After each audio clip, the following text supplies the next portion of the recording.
I used to always talk about Islam a lot. Not so much anymore, yeah? I think when I watched what happened with COVID, I sat there thinking, well, what is the biggest threat to this country?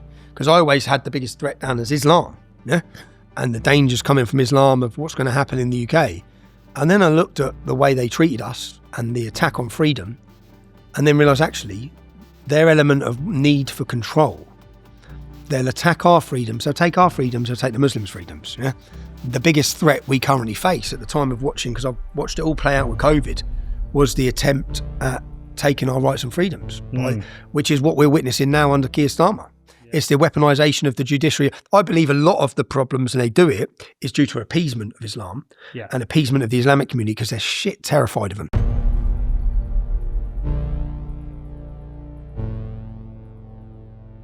I didn't even smoke much before. It was like smoking with drinking.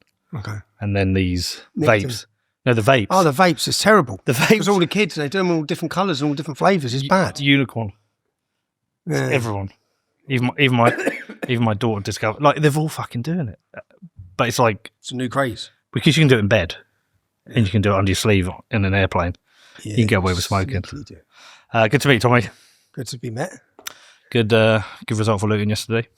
Lost 1-0 to Cardiff, isn't it? You going to go up? Do you know what? And I missed it yesterday.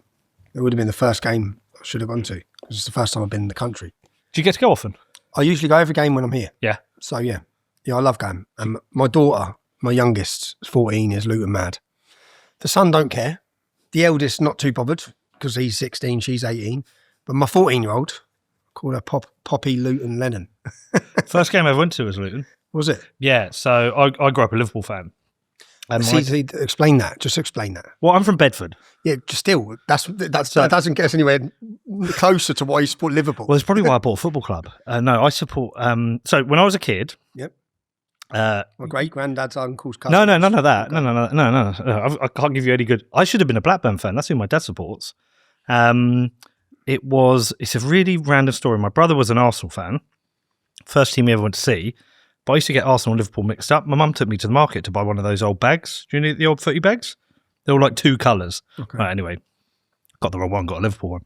So that was it. That was it. I I always say to lads like him sat there in the corner, my mate who's come with me, supports Arsenal. I said, if I supported Argentina, you'd say, you're English. Why do you support Argentina? So when I meet people in Luton, for example, who support Man United or something, I just think, how do you have any affinity with that city? I'm quite tribal, so my thing is I'm Luton. I was a Leeds fan until I was about 10, 11. There you go. Well, so I didn't. But Bedford's never had a team in the football league.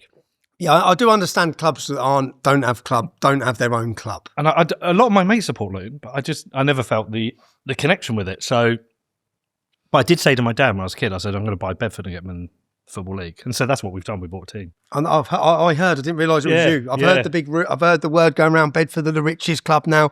Bedford are this. Bedford are that. I didn't know it was you till you just said. And we've been winding up the Luton fans. Oh, bet. Well, I have. He doesn't like it when I call him a small club. We play in a field, right? It's pretty much a field. There's 2 Bedfords next to each other, next door. Bedford. We're the closest to. There's a gym there, isn't there? Yeah, Connor trained to box there. Oh, yeah, the boxing gym. Yeah, okay. Louis. Okay, you know everyone. Yeah. Well, so I said we'll get us in the Football League. And now that's who I support. But Luton was the first game I went to on the old plastic pitch. Okay. Luton 1-3-1. That's before my time, the plastic pitch. Yeah. Good to talk to you, man. I'm going to start off with just a massive plug because do it. They're my books. 4 books. My autobiography, first one, which I thought things would calm down after this. I end it on wish me luck in staying alive. So I've managed to stay alive. That was 2015 I bought out. It's all about the English. It's just about my life. Look at you, young scamp. I know, look. How old are you in that? It's 20, no, it was 2015, that book. I bought it out. This brings it up to date, which is from 2015 to bring it up to date, which is called Silence, about all the efforts. You know what's mad? I'm writing another one now, so I'll be on my 3rd autobiography. I'm 42. And then the latest one's called Political Prisoner. I want to have it out for Christmas. Is that to do with the thing we can't probably talk about because of? I can talk about anything. Well, there's some things you can't talk about because you don't want to. I can skirt around it, but yeah, you're right. I have an injunction which would land me straight in jail for telling the truth about certain issues. Okay, but the truths are in those books. Maybe that's why Amazon. So the mad thing is, this is still available on Amazon. Yeah, That one there, silence, banned.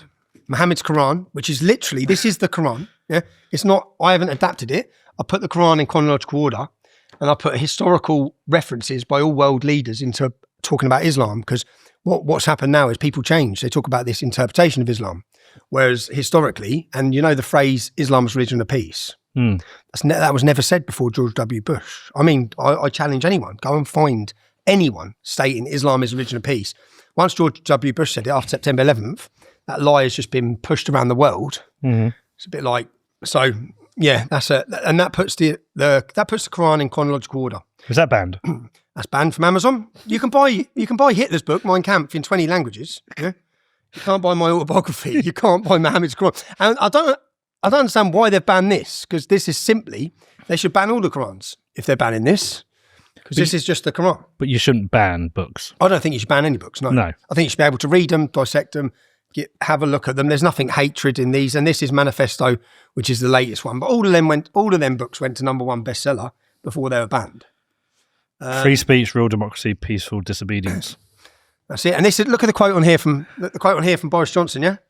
It's before Boris Johnson became Prime Minister. Remember what it says in the Holy Quran. Boris Johnson, I'm quoting. Yeah. Slay the unbelievers wherever you find them. We will perform jihad against the kuffar, the unbelievers. That's a quote from Boris Johnson's book, 72 Virgins. Have they said why these are banned? No, they don't give you no reason. They just ban them, don't they? So you're worse than Hitler now. Well, apparently, yeah. You know.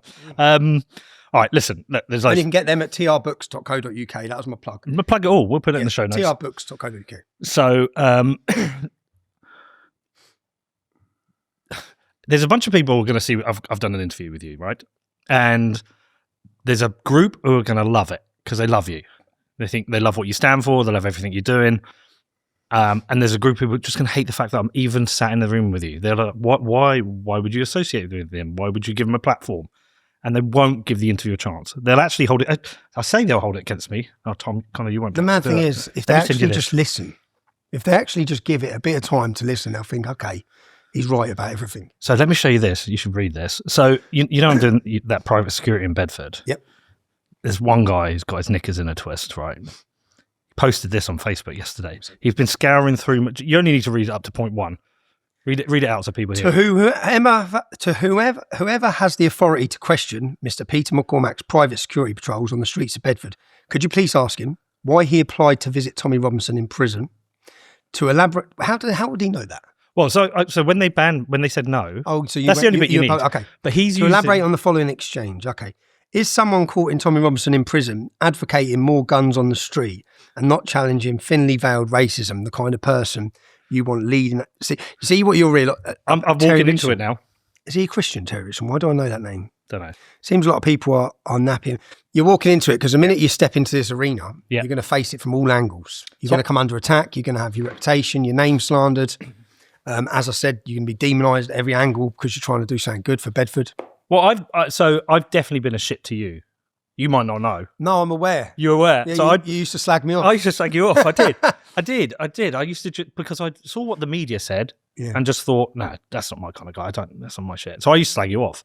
And then I can't remember what the turning point was, but there was a point. Do you know what I think it was? I think it was at the time. You know when you were on Question Time in the audience. Oh yeah. So I was in the audience. It was a free speech. That was a free speech program where they're all just calling me a racist. Do you know, they got me on that show. They told me I was on the panel. Then when I turned up for the show, they put me in the audience. Right. Yeah? And this is how stupid they are. Yeah. They put me in the audience, and I knew what was going to happen. And I had my cousin with me. I said, no, I'm sitting on my own. And they said, what? I said, sit me on my own. Yeah. Put me on my own. Because I know exactly. I knew in my head, what was coming. I know what you're going to do. Yeah? And I also know the British public don't like a bully. And the British public do not like. So I knew what they're going to do. I know they don't have any argument to it. I'm there to talk about grooming. This was back then. I was trying to discuss grooming. I think the show was in Newcastle. We had an event in Newcastle. So I'm sitting there talking and then just come under attack from absolutely everyone. Do you know what's mad is the Labour councillor behind me, Dipu Ahmed, his name was. This is where just let time carry on and all these people will be exposed. Yeah. Dipu's in jail, sexually harassing women. Yeah. That's Dipu who's having a go at me, calling me an extremist. That they actually applauded. A bloke said I needed to be put, a Muslim convert said I should be put on an island and bombed with anthrax. And the presenter of the show. They're all like this. And I'm sitting there like I'm just here trying to put across an argument that no one wants to have. Do you know what it was? It was the rape gangs. It was the rape gangs. Yeah. Once that really kicked off, I went down the Tommy Robinson rabbit hole. I started watching all your old interviews, the Paxman one, that one, and I was like, "Fuck! I think I've just believed what the picture is that people have said."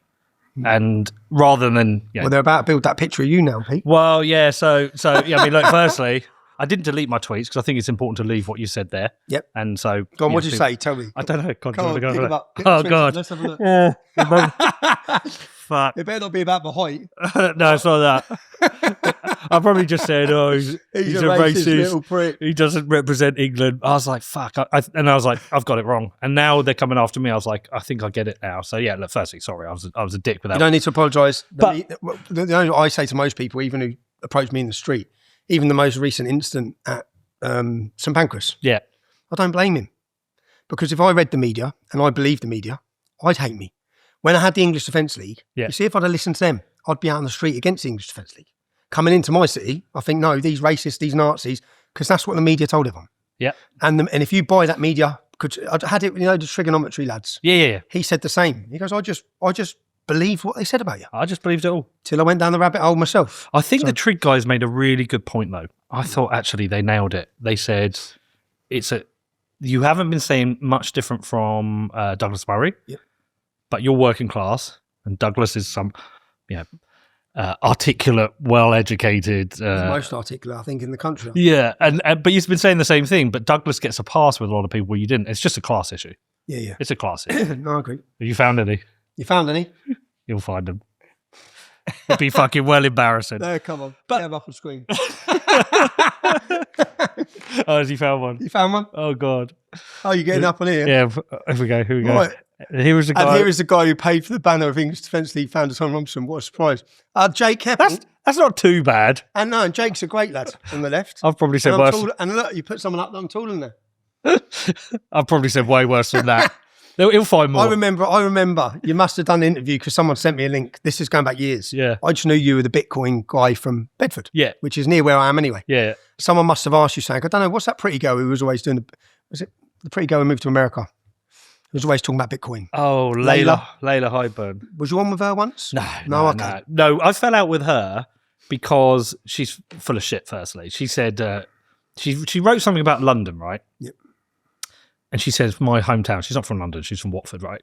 And I didn't know where she was from. Yeah. I knew that. So she come on an interview with me at a time when it was unfashionable to say they supported Tom Robinson. Yes. So I don't know anything about her other than she went out on the limb and said, I don't really care what people say. I agree with what you're saying. Yeah, fair play. And I thought, okay, fair play. I didn't know anything else about her. Just knew she was pretty and spoke about Bitcoin. So she put up this thing where she was like, I've just been to my hometown of London. I don't know what's happened. There's rainbow flags everywhere. The men are all feminine and the women are all masculine. And I was like, hold on, you live in Miami. Miami's the gayest place in the world. Like literally the gayest place I've ever been. Moved. Yeah. And I'm like, why are you saying that about London? And also, look, my sister's gay, right? There are places she feels safe being gay and there's places she doesn't. She feels safe in London. And I'm like, you don't need... It was just such an easy attack. So I called her out on it and then we fell out. We don't talk anymore. But she's a bit... I'll be careful what I say because she'll probably try and sue me. But the way she makes money, I'm not a fan. I like the Bitcoin. Everything else is shit. All the other crypto shit. And she had like a trading group and you pay to join a Telegram group. And okay. But yeah, I probably slagged you off to her. I probably slagged you off to everyone at a time. But then... It doesn't matter. But then you go down these rabbit holes. You're like, oh fuck, I was wrong here. But that's I don't even just think it's you. I think it's life. It's like there was a long time I trusted government. I thought we need government. Government's good. Yeah, we just got to get the right party. And now they've lied to us. Government care about us. They care about us. Just need the right team. But they lie about everything. They lie about the food. They literally lie about everything. And then so you get to the point you realise I don't fucking trust anyone. But yeah, so sorry. But firstly, that place we're at now, yeah, where people don't trust anything, is pretty dangerous as well. Because they literally don't trust. There could be a killer disease next week. Yeah. And we'll be like, oh yeah, fuck off. Yeah. Fuck off. We fuck don't. Off. Yeah, all right. Yeah, nice try. Yeah. Lockdown. Yeah. But no, and that's a bad situation where the entire British public no longer trusts the authority or the media. Yeah. Any of it. Well, I don't trust a lot of the media. I think there's bits of the BBC that they do well. There's certain reporters, or same with Sky, there's certain reporters I like, okay, you do an okay job. I just don't trust anything anymore, Tommy. And then so I went down the rabbit hole and I was like, because we had Roger Mir in here. He's good. It's fucking good, yeah. He's very good. Very complimentary to you. So I went down the rabbit hole. I was like, just watching your interviews. I was like, you were right, you were right, you were right, you were right. You were saying things, you were predicting the future, and things that you were predicting have happened, and you were doing it in the face of everyone hating you, slagging you off, and giving you shit. And I was like, actually, that was pretty fucking courageous. And so, yeah, sorry about that. I leave it up there though because I want people to know I don't hide. No, it's great. And do you know what? My DMs, if I pull up my DMs now, it's just full of people saying the same. Yeah. And my DMs are just full every day of people saying, I hated you. I'm sorry. I was so dismissive of what you were saying. But I'd say there's a mass awakening happened, not just with regards to me, with regards to government, the lies, the media, the smears, the way they attack people, the way they demonise people, and people don't buy it anymore. And I think that everything that's happened, I know this is bad to say, everything that's happened right now had to happen to get the public to where they are now. Yeah? Yes. As in, Lucy Connolly had to go to jail. Here we go. Here's another one. 2021. 2021. So it was a while ago. 2021. Yeah. Okay. The judge stated that his actions gave risk to a real risk the cause of justice would be seriously impeded. Fun fact, Tom Robson changed his name from Stephen Christopher Jackson Lennon. Oh, no. Sorry, man. Oh, no, he was on the name thing. I know. Yeah? Okay. Okay. Well, first of all, you see, let's get this something clear here. Yeah? The judge stated that his actions gave rise to a real risk, the course of justice. But they didn't. There was no risk. Yeah. So each of the judges, because originally they charged me on this with risking the trial. But the judge's comments the next day, because when he sentenced me to 13 months in prison, he hadn't even watched my live stream. Yeah. So I'm outside court doing a live stream, talking about the case. Yeah. Everything I say is already in the public's domain. And fun fact, the judge has no power to put reporting restrictions on information that's already in the public domain. Yeah. I knew all this when I went there.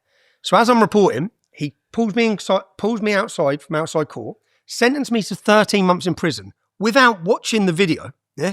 The next day, when they're back in court on the Monday, and the Muslims try to say it's impeded their trial, his words, because I've got the transcripts, I've now had the chance to watch the entirety of his video, nothing he says could have jeopardised his trial. It's like, so nothing I said could have jeopardised the trial. Why am I sat in jail for 13 months? It's insane. Yeah? I didn't breach any reporting restriction because the information I gave was already in the public domain. So then when they finally released me from prison after 12 weeks of solitary confinement, they re-prosecuted me a year later. I can get onto why they've done that. But the year later, they re-prosecuted me and they totally changed the reason I was prosecuted. It went from jeopardising the trial to causing alarm and distress to the paedophiles. So my question to you then, if you've gone through all of that for years of seeing what you've seen and the risks that you thought were there and so many people coming after you, first question is, how hard was that? But now, what's it like now where basically people like me are coming and going, fuck, I'm sorry. Do you do you think about it? The humble bee, a keystone species crucial to the survival of Earth's inhabitants. Here's how things would look if bees vanished. And here's how they'd look if humans vanished. But imagine if instead we became a keystone species by doing things the right way, by taking responsibility for our actions and becoming the solution. Iron mines the world's most responsible currency the right way. Because the future depends on it.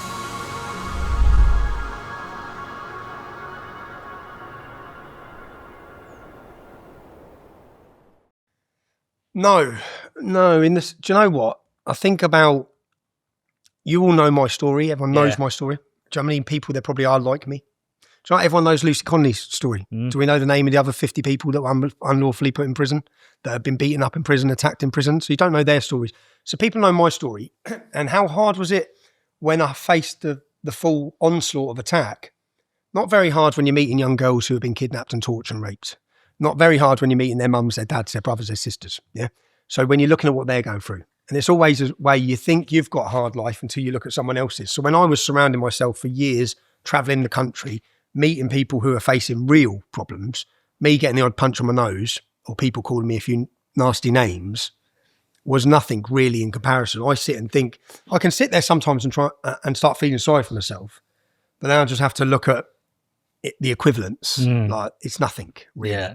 Even when people used to say about, he's a legend, I think, well, no one's firing bullets at me on a daily basis, yeah? Young men sign up and swear allegiance to our country and go to fight wars, unjust wars many of the time, for our military, getting paid £20,000 a year with the chance of having their legs blown off, bombed, away from their family. So even I've been in prison recently, 7 months. I didn't see my family, but lads who sign up to the military don't see their family for 6 months, 12 months. They're stationed all around the world. So again, I just try to put it into a reality perspective, and it's not that bad. Is it not that bad? It's not that bad. It has been bad, but There's worse. There's a lot worse. Yeah. There's a lot worse. I have to put it into and look at it realistically. So when you think about all your work, because I think of you now as a journalist, really, like that'll trigger some people. They're not a fucking journalist. Well, when they say not a journalist, I've made like literally 8-9 feature-length investigative documentaries that are better than anything the BBC can do on the issues that I investigate. Exposed the BBC Panorama documentaries. I don't know if you've watched that. Panorama. Yeah. Absolutely annihilated them. Exposed Hope Not Hate, who are far left. Yeah. I exposed how they operate, how they create sources of information. Exposed rape gangs across Telford. Exposed a liar at the same time. I don't know if you watched the Phantom Rape Gang, which was the lady who falsely accused she was gang raped by Muslims up in the town of Barrow. It's a good documentary. No, I went up there to investigate it. I went up there to nail the Muslims, basically. But when I got up there, I started finding lie after lie after lie that she told. Right. And then I put a documentary together. But then the police arrest me. They give me conditions. And at the end, it's the Muslim fella who was falsely accused said, the only person who come up here and helped me was Tommy Robinson. So you exposed the other, you've worked both sides of it then? I've worked both sides, yeah. The truth's the truth. So when I'm investigating it, if the truth doesn't match, I obviously had my agenda on certain things, which was I'm looking at this gang, looking at a girl, thinking, right, I want to expose them. Let's get up there and investigate them. When I got up there, there was one lie, another lie, another lie.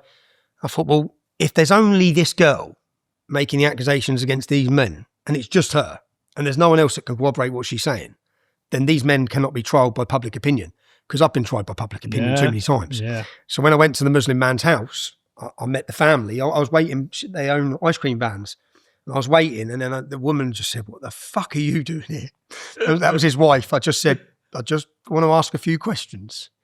And then she rings him up. He comes back. He was in Leeds or something. And then I go into his house. And do you know when I went into his house, he's got a 16-year-old son who's been forced out of college. I've got children the same age. And as I'm walking in his house, someone shouts racist at me, and then someone else shouts paedophile at him. And I look at him, we sit upstairs and I say, well, I think I won that one there. Yeah. But I also took a real view looking at him, and his wife sat there and his 2 sons. So what the fuck must this be like for them if she's lying? Yeah? If she's lying, the kids have had to leave college. Their dad's name is destroyed as a rapist, a child rapist, the worst thing you can ever get. And at the minute, as I'm looking at it, there's no evidence other than a liar, because this girl's clearly lied. And she's lied about multiple rapes in the past, had people falsely imprisoned on rape charges. These are not Muslims she's accused before now, and no one knows the story behind this. As I'm investigating it in Barrow, there's 2,000 people start of COVID out on the streets. The town's ready to blow up. Houses are getting smashed up, businesses are getting smashed up. And this girl, who I then find out when I'm starting investigating, has lied about rape when she was at school, and I find the family, I knock on the door, and the mum's like, please, Tommy, don't. I said, I just need to know what's going on. She goes, please don't involve my son. She said, he's only just getting over what she done to him. I said, I just need to know, did she falsely accuse him? What was the details? She goes, she did. She just made up. So I thought, right, she's lied about him. And then I find another person. She's lied about him. And just because this fits the MO of Muslim men raping kids, nothing she says can be taken. So I don't know if she has been abused, yeah? But I know that these men can't face trial the way they're facing trial, which is then I approach the Muslims. And do you know what? All the Muslims, which they all open their doors to me. Every Muslim business come and speak to us. When I went to meet them, I walked into the first Muslim, Mathali was called the takeaway. Lovely guy. I walked in, there's an English lad sat there. He goes, Tommy, I follow everything you do. I've known this man for 25 years.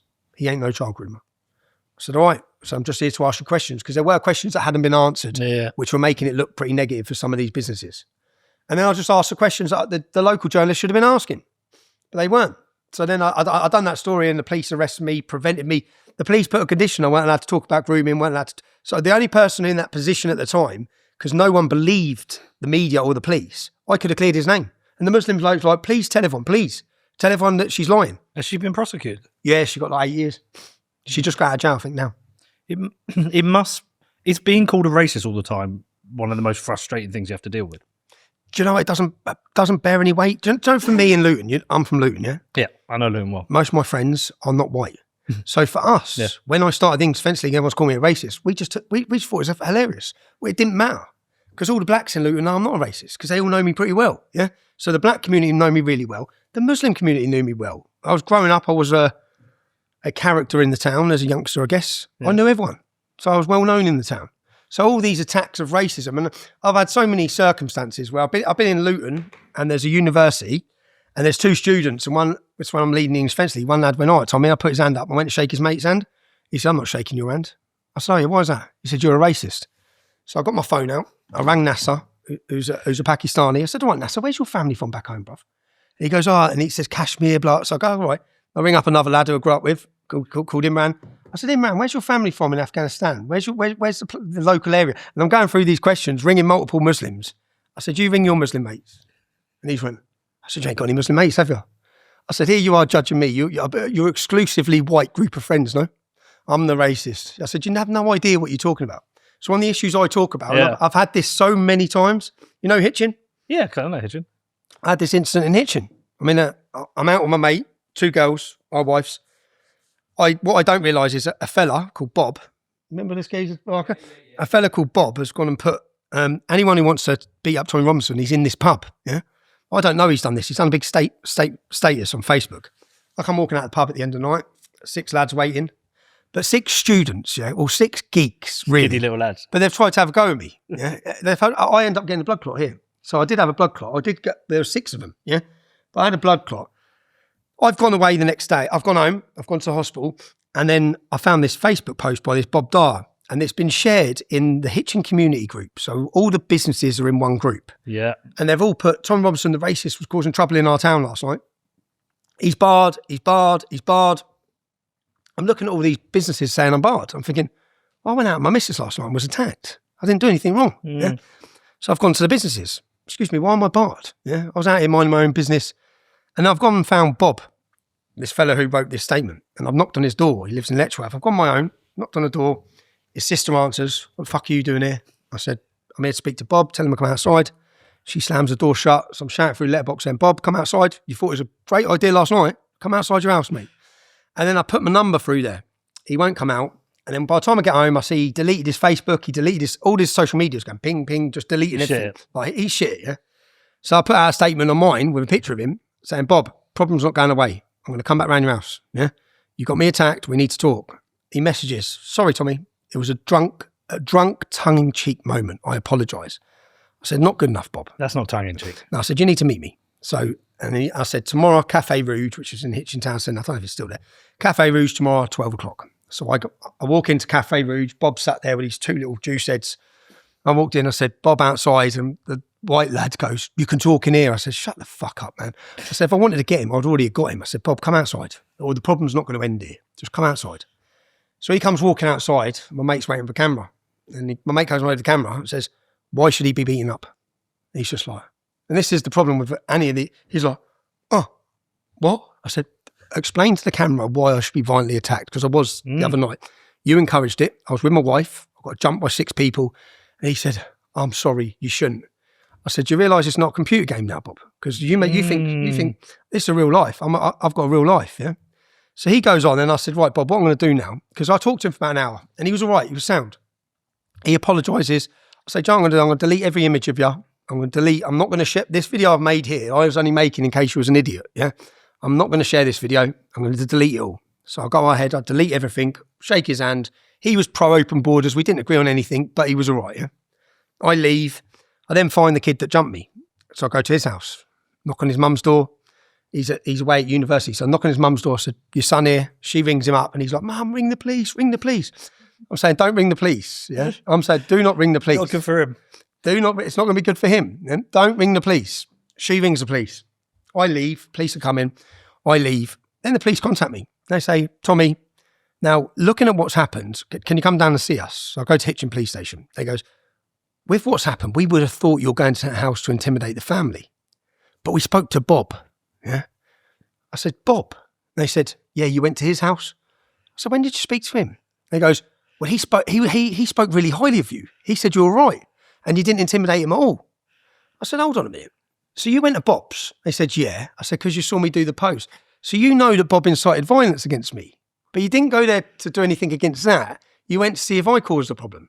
And now on this house, so obviously the CCTV shows this woman's son just violently attacking me. Yeah? He gets nicked. I did tell her not to. But from that, I went through that kid's social media.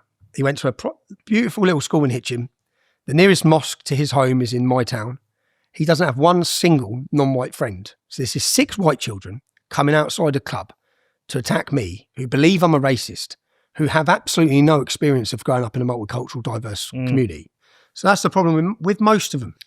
Yeah, but you're enemy of the state, so it's always Tommy's fault. It's Tommy's fault. Look, I'm going to get it from this. Yep. I mean, I showed you Terry. Terry's going to lose his shit. Well, Terry, he's going to lose his shit. Who cares what you say, mate? Because I'm totally honest. Because no one gives a shit, Terry. Right, you're on the wrong side of history. You're going to tell. Well, it started with racist sympathiser, and then they'll call me racist. It start with racist sympathiser. That's where it'll start. That's you're going to be a far right extremist now. Well, no, I'm getting that already. I am far. I'm far right. Yeah, we had a. See, so how do you find that? Say coming from where you've come from. Yeah. Yeah. You're successful. You're a businessman. Yeah. You've done very well. You're trying to help. You've stepped into how this is happening to you now. You're trying to help your local town. Yeah. So you're trying to do good. Yeah. Now you're getting called all these labels. How do you find that? As a family man with kids, because do you worry about how that might affect? No, because I don't worry too much yet, because I think I'm at the early stages of it, Tommy. That's the thing. We have these civic meetings at my coffee shop. Anyone can come, and we explain what we're doing with the security. We say we're not moving on homeless people. What we're doing. Explain to people, because I know what you're doing, but some of my supporters be watching this who won't know what you've done. So Bedford has, so we bought the football club in the town, and then we wanted a club shop in the town. You're not going to sell enough merch to make it work, so we opened a coffee shop.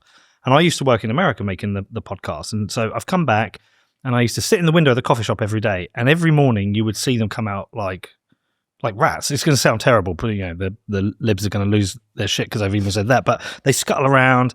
And they're yelling at people. There's one guy dragging his legs around because he's got sepsis. They are begging. They're stealing. It's just... What's that? There's a little place by Tavistock Street, like a little... where you drive past... Near the prison? Yeah. No, they're in the town centre now. Oh, no, you're talking about the Green. I'm on about as you go round towards the train station, just before you get round that bit, coming through Bedford. I don't know if it's like a home. I don't know what it is, but there's always a massive. Well, it's everywhere now. So, and we've like any town, we've always had a few homeless and a few drunks. No, you've got more. No, I'm from Luton. When I drove through Bedford, I'm like, wow. Yeah, I mean, we drive through, and what did we see yesterday morning? 8 in the morning, 7:30 when you dropped me off. We saw a guy off his nut, and so my point on this is like, I've had drugs problems, Tommy. I've been open about it, but when you've got drug addicts running around the town, stealing from the shops, from the charity shops where the old ladies run it, screaming in people's faces, fighting, puking, being resuscitated. One, it's not good for the people who work in the town because they're trying to run a business. You're trying to run a business and people aren't coming in because they're scared. That's a problem. We had a lad killed at the bus station about 2 years. 70. Yes, that recently, yeah. That was new. Yeah, and so I remember. I've been speaking to people saying, are you not coming to the town? Why? And they will say 2 things. They'll say it's turned into a shithole, and people hate me saying that. They say I'm talking the town down. I'm just being real. And then they say I'm scared. I'm scared, and you would be scared if you see people off their face. And there's like open drug dealing. Oh, there's just loads going around. I was like, fuck this. So I set up a website called projectbedford.com, and I wrote a manifesto. And I said the first thing we have to sort out is the security. Went to see the PCC, John Tizard. Weak. This man is piss weak. He wouldn't solve the problems. I spoke to the police. They're like, we haven't got the resource for this. We literally don't have the resource to deal with it. So I was like, fuck this. I'm going to do a private security initiative. So I pay every Saturday in August. I've extended for September now. I pay for 8 security guards to be in the town centre from 8 in the morning till 6 in the evening to test whether that moves the problems out of the town centre and if it's people like it, it's good for the business. It's been overwhelmingly successful. They're scarecrows. They've got body cams. So they scare people out of the town centre. Yeah, there they are. That's my coffee shop, and that's. Was that your coffee shop? Yeah, and look, and we had the arcade in Bedford because I went to college in Bedford. Did you? Yeah, I've done an aircraft engineering apprenticeship. My dad was an aircraft engineer. Was he? Yeah. I was based at the Bedford College, just as Chicago, Yeah, I know. by the river. Yeah. I spent a year there full time. So that was our first Saturday. That's Belmont Security. They do the security at my bar. We've got the 2 guys on the right run it. We've got them. And there's 3 police officers come down. And so the police came to see me. And I think at first they were apprehensive because I'd kind of embarrassed them. But I said, look, my issue's not with you. My issue's with the authorities not giving you enough money, enough police officers. You were shitting it as well. Oh, I thought I was about to get arrested. Did you? Were you worried about how the police's response? Yeah, but I knew what I was doing wasn't breaking the law. I know our statutory rights. I know our rights to protect life and property. Do you think it's sad that a private citizen, has to try and make people feel safe in their town centre? Because I think the issue you're talking about here in Bedford, if you watch Manchester, Piccadilly, the Gardens, it's everywhere. It's every city centre now. Yeah? Well, Tommy's have become no-go zones because of drunks, drug addicts who are loitering and just running amok. Yeah. And I've had people write for me from everywhere, from like Rushden, South Shields, and the people are saying we've got the same problems here. So I was like, I don't see this as just private security. I see it as a game of chess. Probably like you do sometimes. Like if I do this, they'll do that. Yes. The council will then step in and maybe do this. So what's happened since Con? PCC is putting in place everything that we've done. Yeah. Copying the plan. Yeah. He called it a political stunt, which is embarrassing. It's a good political stunt if it was a political stunt because it's worked. Yeah? But we've got police now in the town and people are saying this is great. And I get probably like you, loads of DMs that people say, I'm scared to talk public about this, but I've been held at knife point, or I'm scared to close my business down because it's the dangerous time. And they said they've made them feel safe. And it's overwhelmingly worked. But there is a group. There's an area in Bedford. Do you know Castle Road? Where's that? That is, so it's where the river is? Yep. It's one road back. It's where it's our Islington Elite. I call it where all the big houses are. Yeah, I call it the £1 million houses. Which I knew someone who lived there years ago from Milton Keynes, and I just thought I didn't know there was £1 million house in Bedford Town Centre. There's £2 million houses there now. Yeah, along that river. But there's a small. That's because they go up towards a private school. Yes. Yeah. There's 2 private schools. There's that you're on about you're on about to Paris Avenue. I'm on about to Paris Avenue where there's the Paris Hotel. Yes, and they've got Bedford School there. That's it. Yeah. Well, but so at the bottom there's a green called St Peter's Green. Every single day there'll be 20 to 30 guys and a couple of women getting drunk, and collapsing, fighting, having sex in public, and there's people trying to take their kids to school. Every Saturday we clear it. We empty it, and there's now families there. I think this is a good thing, right? But there's this area called Castle Road. It's not everyone in Bedford, but I call it the Socialist Republic of Castle Road because there's a bunch of lefties there who hate it.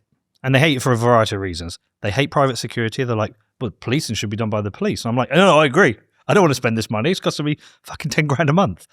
Is that what it's costing you? Yeah, 2 grand a day to do it.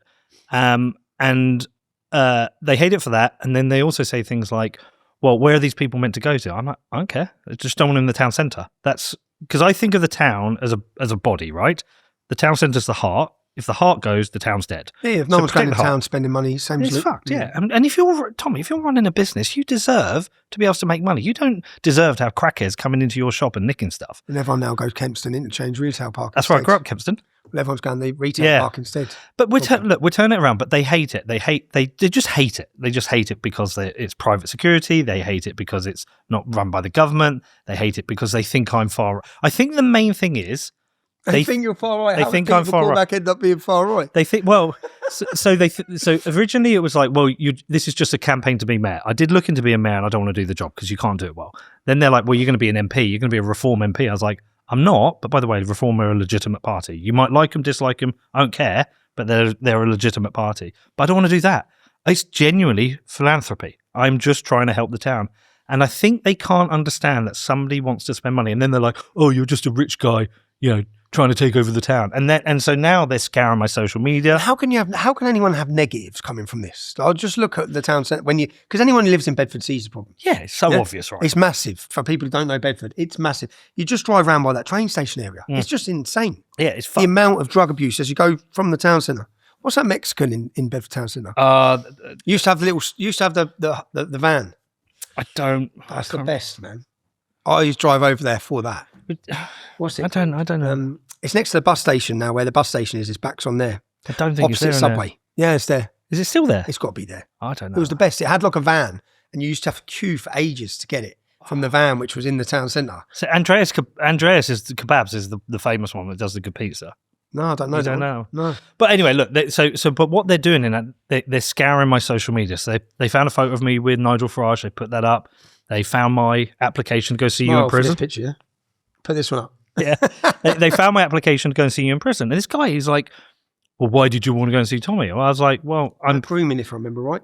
Sorry? It was about grooming. You must have No. You reached out to someone in Luton, my mother-in-law. No, I spoke to your ex-wife. Oh, was it? Yeah. Yeah. Through her mum or something. Yeah. Oh no, through Emma's. So Emma, who works for me, knows your mum. Mum-in-law. Yeah, your mother-in-law.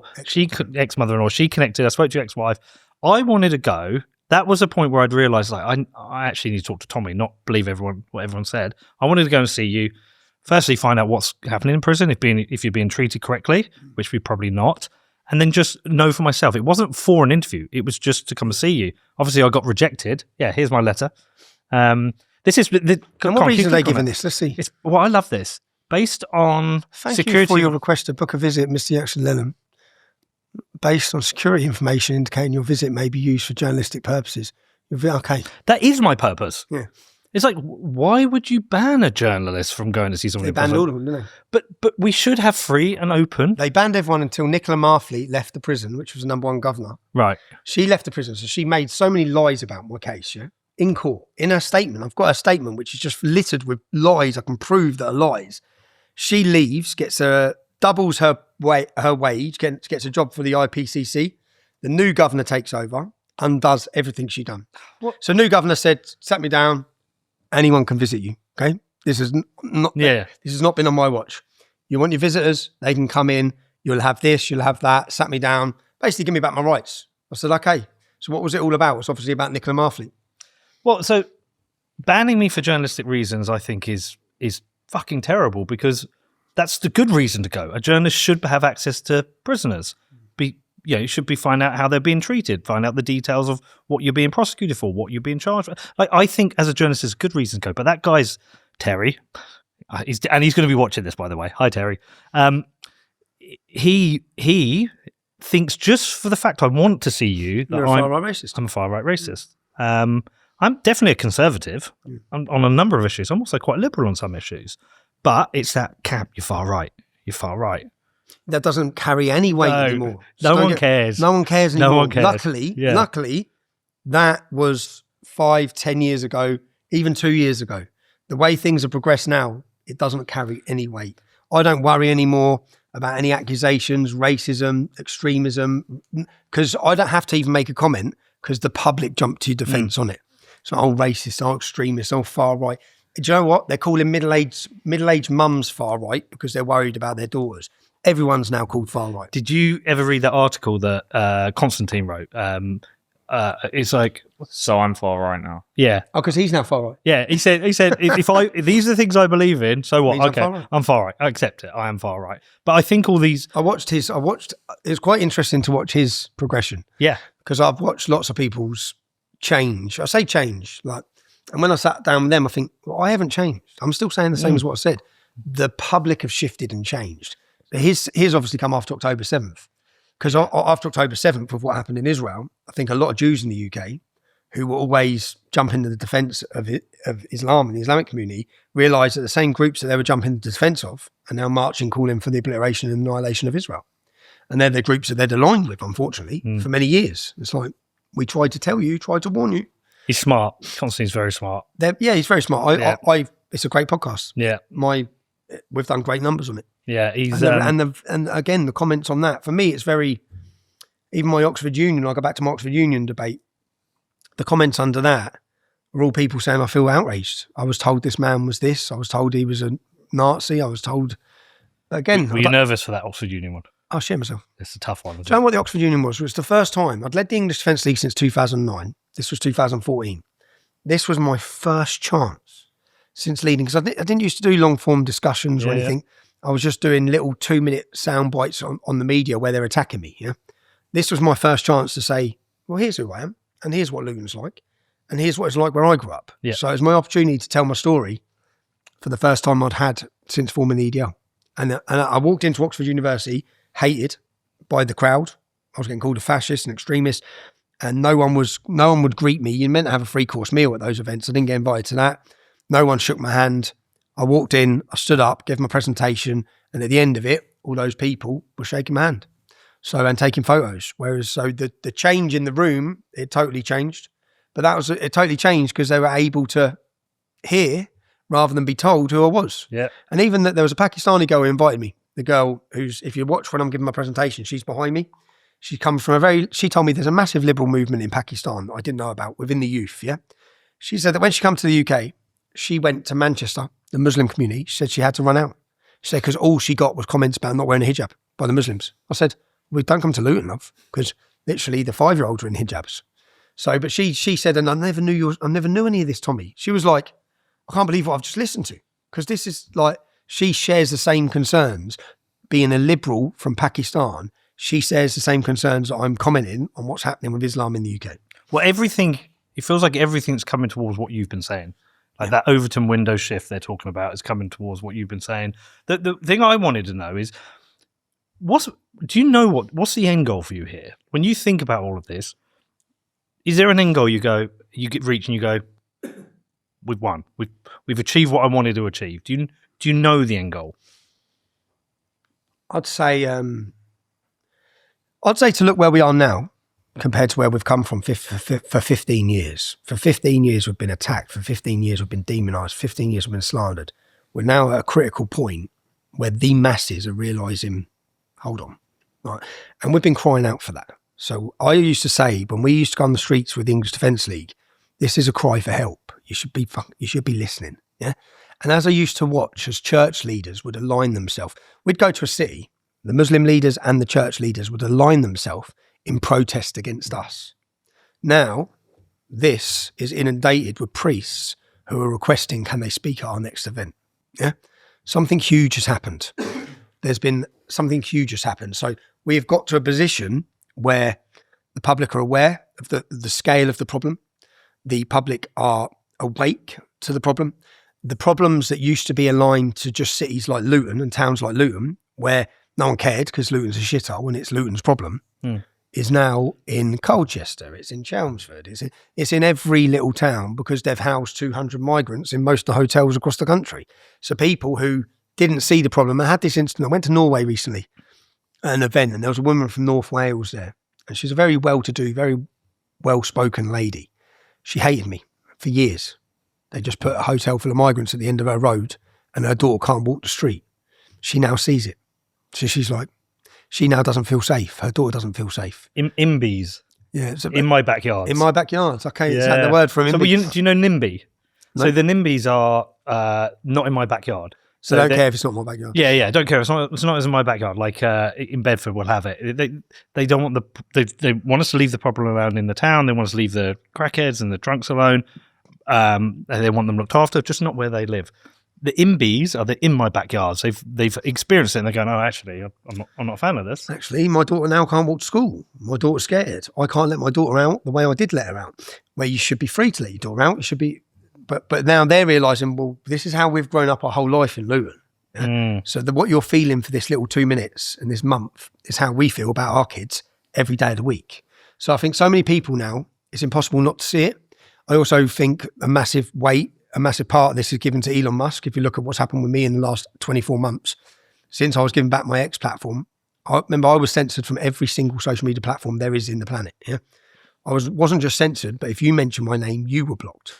There was a massive effort to demonise me, slander me, and censor me. And why? Because the issues we were raising, if they would have just listened 15 years ago, they could have prevented so many more rapes. They could have dealt with this problem 15 years ago. We're now got this big inquiry. Can we have a public inquiry, this discussion? Why didn't we have that 15 years ago? Why? What could have been prevented in the last 15 years if you would have took it seriously when we first started raising our voice about it? You were talking about it on Paxman. Talking about it on Paxman's 2010 or 11. But we were giving speeches. What I've done is I gave a presentation in Russia. Yeah, I had to go to Russia to give a presentation because I was deplatformed and censored everywhere. And I went to St. Petersburg, and it was actually an anti-Putin event with 1,000 people. And I gave a presentation called The Rape of Britain. Yeah. And what I'd done is I dug up old footage of the English Defence League. So I had us in Telford in 2009. Muslim rapists off our streets, Muslim rapists off our streets, all the banners, all the placards. And then I show 4 years later, all the arrests happen in Telford. I showed Rotherham, each city that has now had the grooming scandal. The English Defence League were there at that time protesting these issues. Now, at that time, we were just called a racist, extremist, fascist, violent thugs. Yeah? There was a problem. I'm not going to sit here and coat over the image of the English Defence League, because the English Defence League was full of young men who weren't going to back down. Young men, if we reverse the roles here, and let's imagine that in every Muslim community across the country, their daughters have been targeted and they've been raped and butchered and pillared and murdered and massacred and all these terrible things by groups of non-Muslims. Yeah? Then if the Muslim community sprung into action to protest it, and a journalist come out of the Muslim community who fought for 15 years to highlight it, again, was imprisoned, was attacked, was demonised, then anything that happened from that community would be justified. Now, our community were angry. We were angry up and down the country at what was being allowed to happen. And young men, unfortunately, when they joined on the streets, we faced opposition from Muslim gangs at the same time. So when we were trying to have a voice against it, we were getting beaten down, attacked and violently attacked by groups of Muslims. And I don't blame those groups of Muslims, because they were told many things about us as well. So and it got to the point in 2014 where I'd led the English Defence League for 4 years and felt people wanted it to come back to Luton. We'd done a homecoming in Luton with 10,000 people, and people were talking about another protest in Luton. And at that time I thought, I don't think it benefits us to march through Luton again. Yeah. We've highlighted lots of issues here. If I don't want us to march through my own hometown again, because it's going to be too provocative, I felt, at the way we were marching, I sort of felt, I'm a bit of a hypocrite going into other towns and cities. And also at this time, we'd got to a point where no one had been killed. 6 Muslims were in jail. They got caught with guns and bombs on the way to kill us at a Dewsbury event. Jesus. Yeah, they got 30 years. Yeah, they got 30 years. They had suicide notes, like I had to be killed for blasphemy was in the notes. The Queen, but they got caught. They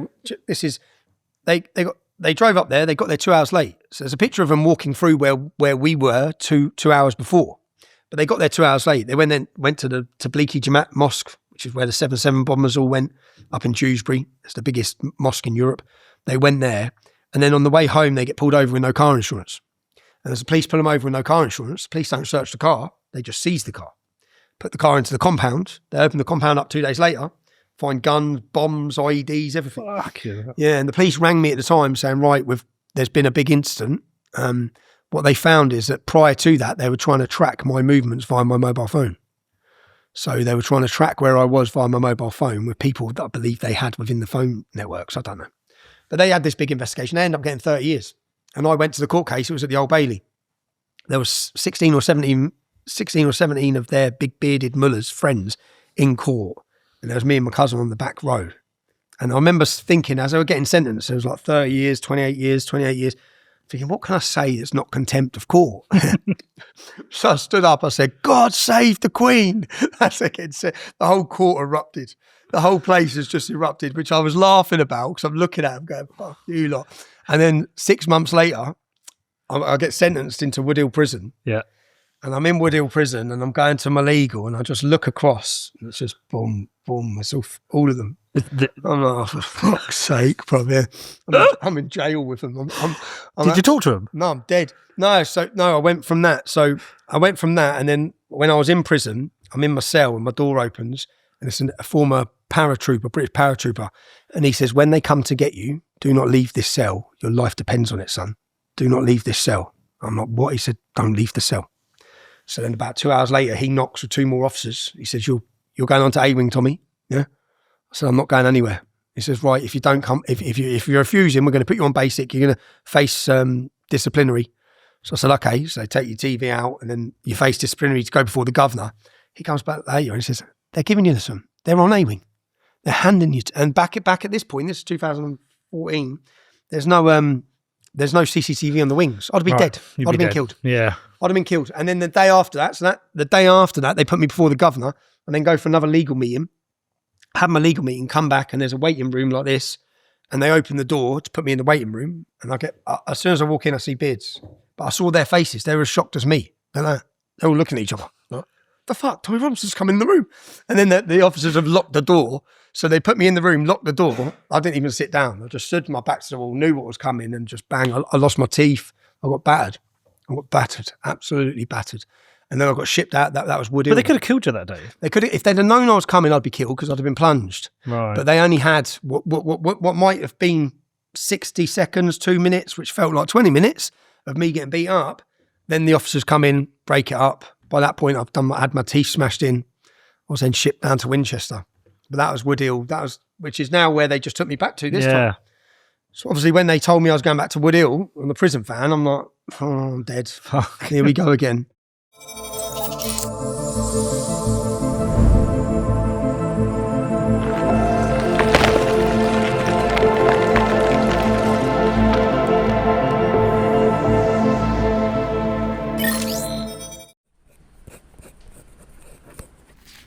It's very important that you don't lose this, okay? This is your inheritance through Bitcoin. Let Bitcoin rip. Don't rip up your Bitcoin. Set up inheritance with Casa. When you talk about the scale of the problem, I know you've identified there's big problems with radical Islam and Sharia courts and various bits there, but is the scale of the problem bigger than that? The scale of the problem is astronomical for the public to understand that Islam. But is it bigger than just Islam? Is it the governance of our country? Well, there wouldn't be a problem with Islam if it was down to the failed governance of the country, because they deal with these issues. Yeah. Basically, we've had a government which have encouraged total non-integration. Yeah. All cultures are equal. Basically, encourage these people to come in mass numbers, form their own ghettos, do not have to integrate, do not have to assimilate. And that's what we've seen spring up across the country. But the governance, which is where I used to always talk about Islam a lot, not so much anymore. Yeah. I think when I watched what happened with COVID, I sat there thinking, well, what is the biggest threat to this country? Because I always had the biggest threat down as Islam, yeah, and the dangers coming from Islam of what's going to happen in the UK. And then I looked at the way they treated us and the attack on freedom, and then realised actually their element of need for control, they'll attack our freedoms, they'll take our freedoms, they'll take the Muslims' freedoms. Yeah, the biggest threat we currently face at the time of watching, because I've watched it all play out with COVID, was the attempt at taking our rights and freedoms, right? Which is what we're witnessing now under Keir Starmer. Yeah. It's the weaponisation of the judiciary. I believe a lot of the problems, and they do it, is due to appeasement of Islam and appeasement of the Islamic community, because they're shit terrified of them. Good votes. They become such a vote bank. Now, Labour don't know what to do because they've lost them, haven't they? Because Jeremy Corbyn's new group, there's going to be such an interest in next 4 years, politically. But the Islamic community organise themselves in a military fashion to vote. So I'll give you an example. I think it was 2013 or 14 when this was Luton. And I was looking at the projected growth forecast for Luton by 2030. And I was doing the different wards. Yeah, the Bangladeshi and Pakistani community were to increase by 70 to 77% in that scale. Yeah, the white and black community by 1.3 to 1.4%. Big change. So looking, thinking, okay, so we've got all these problems now, right? Basically doubled. Yeah. Double the problems, because this is, and Labour know this.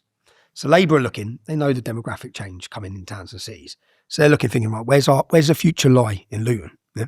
It's the Islamic community, right? So back then they used to have the Council of Mosques. So back then at the time, I think it might have been 30 mosques, yeah, it's now 45 or whatever in Luton. But at the time, so Labour just do a deal with the local Council of Mosques. You give us your 50,000 votes. We'll give you this. That's how it's working. It's basically just dividing up, and we'll give you that. You give us your votes. And that's not how it should work. Of course. But what's happening there, and I remember Hazel Simmons was the leader of Luton Council, and they gave this land to the Shia community for £1. Now, this was land that mattered to us because it was promised as affordable housing. It was the old Hightown drill hall site. You can look this case up, yeah? They gave the land for £1. And they promised it for affordable housing. So we kicked up a massive stink. The council took the land back. It got so embarrassing for the council. It's like, well, how have you... But that sort of deal there is for their vote. We'll give you this land for your mega mosque. It was going to be the biggest Shia mosque there's been in Europe. Yeah, that's what they wanted to build there. They had to take, we'll give you this land, you give us the vote. And these sorts of deals are going on. And Hazel Simmons was at a meeting in Hightown, and we went down to the meeting. I remember going up to her saying about what you've done. I said, we're going to expose everything you've done. She just sat down and said, there's not enough here. She just sat back. There's not enough here. I thought, that is the attitude they have. They don't give a shit. They know that there's not enough of us, as in working class non-Muslims in Luton, to affect it. Yeah. The future is with, and Gavin Suker at the time was the local MP. There's been massive problems about the voting and the corruption within the Labour Party now in Luton. It's not just Luton, it's Blackburn, it's every city or every town that has. That's my old man from Blackburn. Is he from Blackburn? Well, Accrington, actually. Okay, we see Blackburn. There was the government set up a study, right? So this bloke comes to us, and he comes to me through Dave, a fella called Dave, who was an anti-racist campaigner, who I really liked. I met him through Luton Borough Council. In those early years of the English Defence League, Luton Borough Council invited us down to meetings to find out what the problems were. They sat us down, tell us what you're angry about. So I said, okay, I'll tell you. And I went through so many issues with them. For example, you know Farley Hill in Luton? Mm-hmm. Farley Hill, I took them up to the park. I said, that park was built in 1960. 1960. Yeah? Look at the piece of shit park. Right? That's for the community of Farley Hill. Let's drive down into Dalla Road, which is the Muslim community. They've got a £330,000 state-of-the-art park. I said, you've neglected us so bad. Yeah, you have not funded us. You have unfairly funded the Islamic community. You've ignored us, forgotten us. Yeah, and don't give a fuck about us, basically. Yeah. Now, Farley Hill will get a park now because it's now Muslim. Yeah, it's changed that much that quickly. But the white working class, and if you look at academic achievements now, I don't know if you've looked at the biggest failures in academia are white working class kids. The reason why, and they've been totally just left behind. Well, but this is one of the things I think about. So if you part the Islamic problem that you've identified, imagine it wasn't there, it wasn't an issue. I still think there'll be something we'd be fighting for because I think we have a massive problem with government in this country. Massive problem. Yeah. No, government. And that sounds like an evolution of your own thinking. Yeah. It's coming to believe in Islam, well, seeing Islam as the biggest threat, to then looking at the government. Look at Keir Starmer. Look at what they're doing. Look at what he's done. Do you know what? And when I say this, people ain't going to like it or hearing it. It had to happen. We needed Keir Starmer. We needed to see the weaponisation of the judiciary. We needed to see the oppression of the working class. We needed to see the attack on British people who dared to voice their concerns. We needed to see Lucy Connolly imprisoned. I had to be imprisoned in the way I was for that film for the public to see it. Unfortunately, Peter Lynch was murdered in prison. He's dead. Yeah. All of these things, unfortunately, and in fact, people may not want to hear it. These are all things that had to happen in order to bring the public to the position they're now in. And the most interesting thing about the public coming to where they've come to is that it's not a working class uprising. There is a working class uprising, but there's a middle class uprising, and there's an uprising of I consider them like the outsider elites. You know, the rich people who aren't part of the establishment. Our demographic of support has totally shifted. And you know, I realise that each time I've gone to prison, by the mail I receive, I'm like, wow. I thought I always just talk about working class. I'm reading it thinking, wow. Like, well, the middle class have got no fucking money left. You've gone from a stage when my dad was an aircraft engineer, I mentioned, and my mum was a nurse. Who did you work for? Monarch Airlines. Okay, I was Britannia. Ah, were you? Yeah. So I'm pretty sure they shared engineering at one point. My dad was at Monarch for 35 years, Luton Airport. He used to drive every day from Bedford to go and work. My dad, so he's an aircraft engineer, my mum's a nurse. That doesn't sound like two massive salaries, right? He put me and my brother through private school. They bought a house. They bought a second house, bought a third house. You can't do that anymore. Had a holiday every year. You can't do that anymore. Right, could you imagine an aircraft engineer and a nurse owning a 4-bedroom detached house, putting 2 kids through private school and have a holiday every year? I know people now have got 2 salaries, like good middle class salaries. They can't afford a holiday. They can't afford to move house. And we've essentially impoverished everyone from the standard they should expect from what they're doing. And that's why the middle class are now pissed off. Encroaching on it further and further and further. Yeah. And further, squeezing that pot further and further and further. And so it's not just a problem of Islam, it's a problem of petty crime, it's a problem of affordability of groceries. And I just think everyone is looking at our country going, what the fuck has happened? If you take, you're right, because if you take Islam out of Luton, Luton's still fucked. Yeah. Well, take Islam out, yeah? There is a culture in Luton, a level of violence, a level of criminality, which I don't know if is matched anywhere else in the UK. I remember looking at the police budgets and they said Luton would have a serious problem of any borough in London. But Luton police don't have the same funding as those boroughs in Luton. Well, if you go back to the Marsh Farm riots, that wasn't a problem of Islam. No, it was just the police attacked a lad. Yeah. Yeah. But there was a bubbling underneath undercurrent of people being pissed off. Yeah. Right?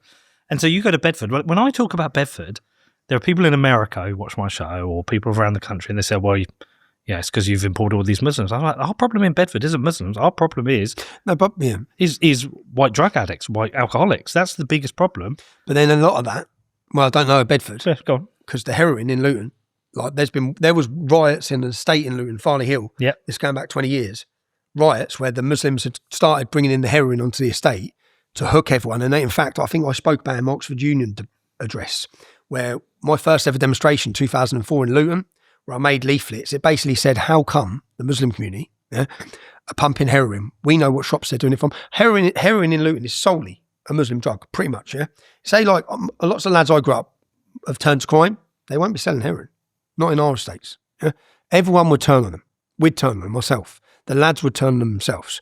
Heroin specifically, and I said it in 2004 in this leaflet, that heroin is being used as a weapon against our community. Yeah? They're using it to ruin our estates. They're using it to entrap the men on drugs, but they're also using it to entrap the young girls in a paedophilic prostitution, which is now known as grooming. But in 2004, that's what I called it. Now, in 2007, you can Google this if you want to get the news article up. The Daily Mirror run a news article called Chemical Jihad. This is 3 years after I done my leaflet, where they named the same gang that I was naming in Luton, the Gambinos, and they explain that the Gambinos are using heroin as a chemical weapon to target against British population, yeah, which is exactly, it may sound far-fetched, but they actually are using and using heroin to destroy our communities. Now, heroin solely pretty much comes from where? Afghanistan. Right? Yep. So and it's destroyed. So every problem you're seeing in Bedford of these drug addicts has come from Afghanistan, imported into our country by who? Yeah, the Muslim community, the Muslim mafia. And then and then pumped out throughout every community by Muslim gangs. I guarantee you, the Bedford heroin market is controlled by Queen's Park Muslim community. I guarantee you.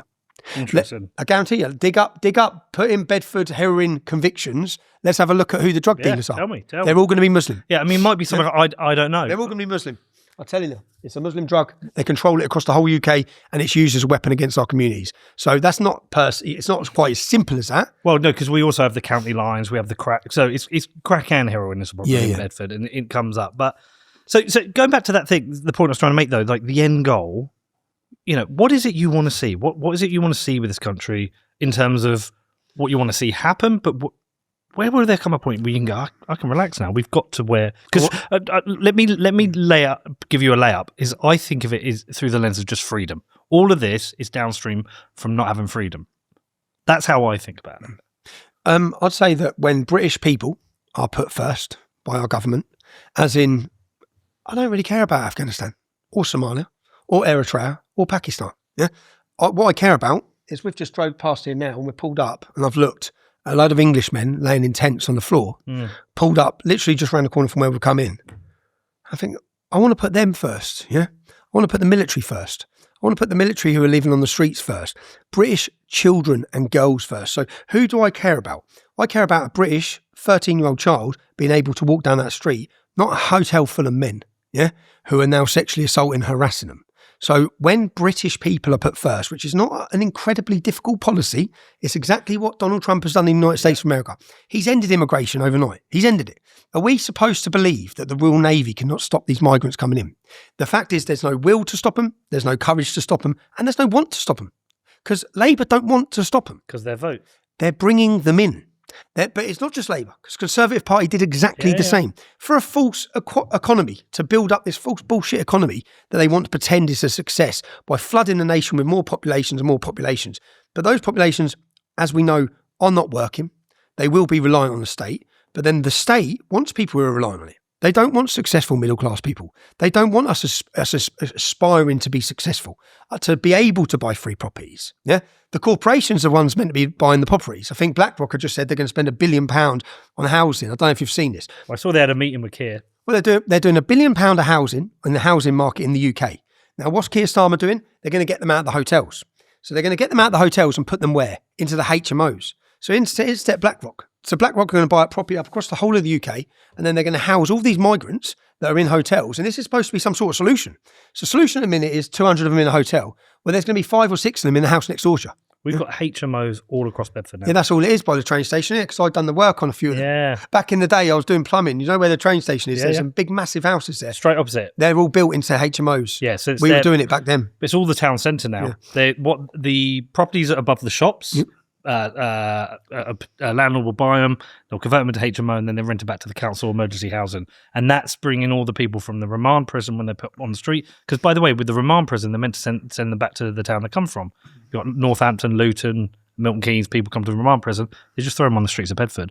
And then they go to the housing, they get put in the HMOs. So you're filling the town centre with It's just people big business. It's big business. Oh, it's good money. It's good money for the corporations, and they want these populations. They want everyone living in a bedsit. That's the future. Well, they want you all living in a stupid little bedsit with no freedom, no garden, nothing, sharing a small room and telling you that means freedom. I'll give you the math of this. We did the Freedom of Information Act request on it. 2022-23, emergency housing in Bedford, 7.5 million. Last year went up to 18 million. So in 2 years, from 7.5 to 18 million. We looked at how many people they're housing. It worked out an average of £20,000 a year per person.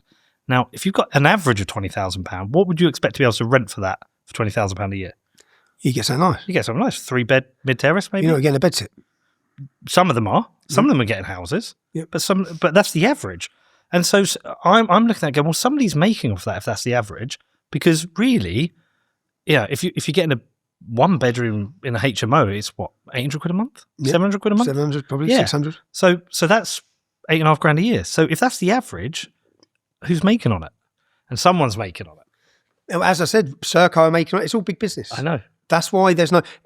Again, you don't think that the Royal Navy could stop the boats. Okay. We don't think that you could round up and start mass deportations. You know, like I see the remigration. I saw the AFD in Germany, who recently got 21% of the vote. Their policy prior to election was remigration. Now, you look at the terrorist attacks that have happened in Germany.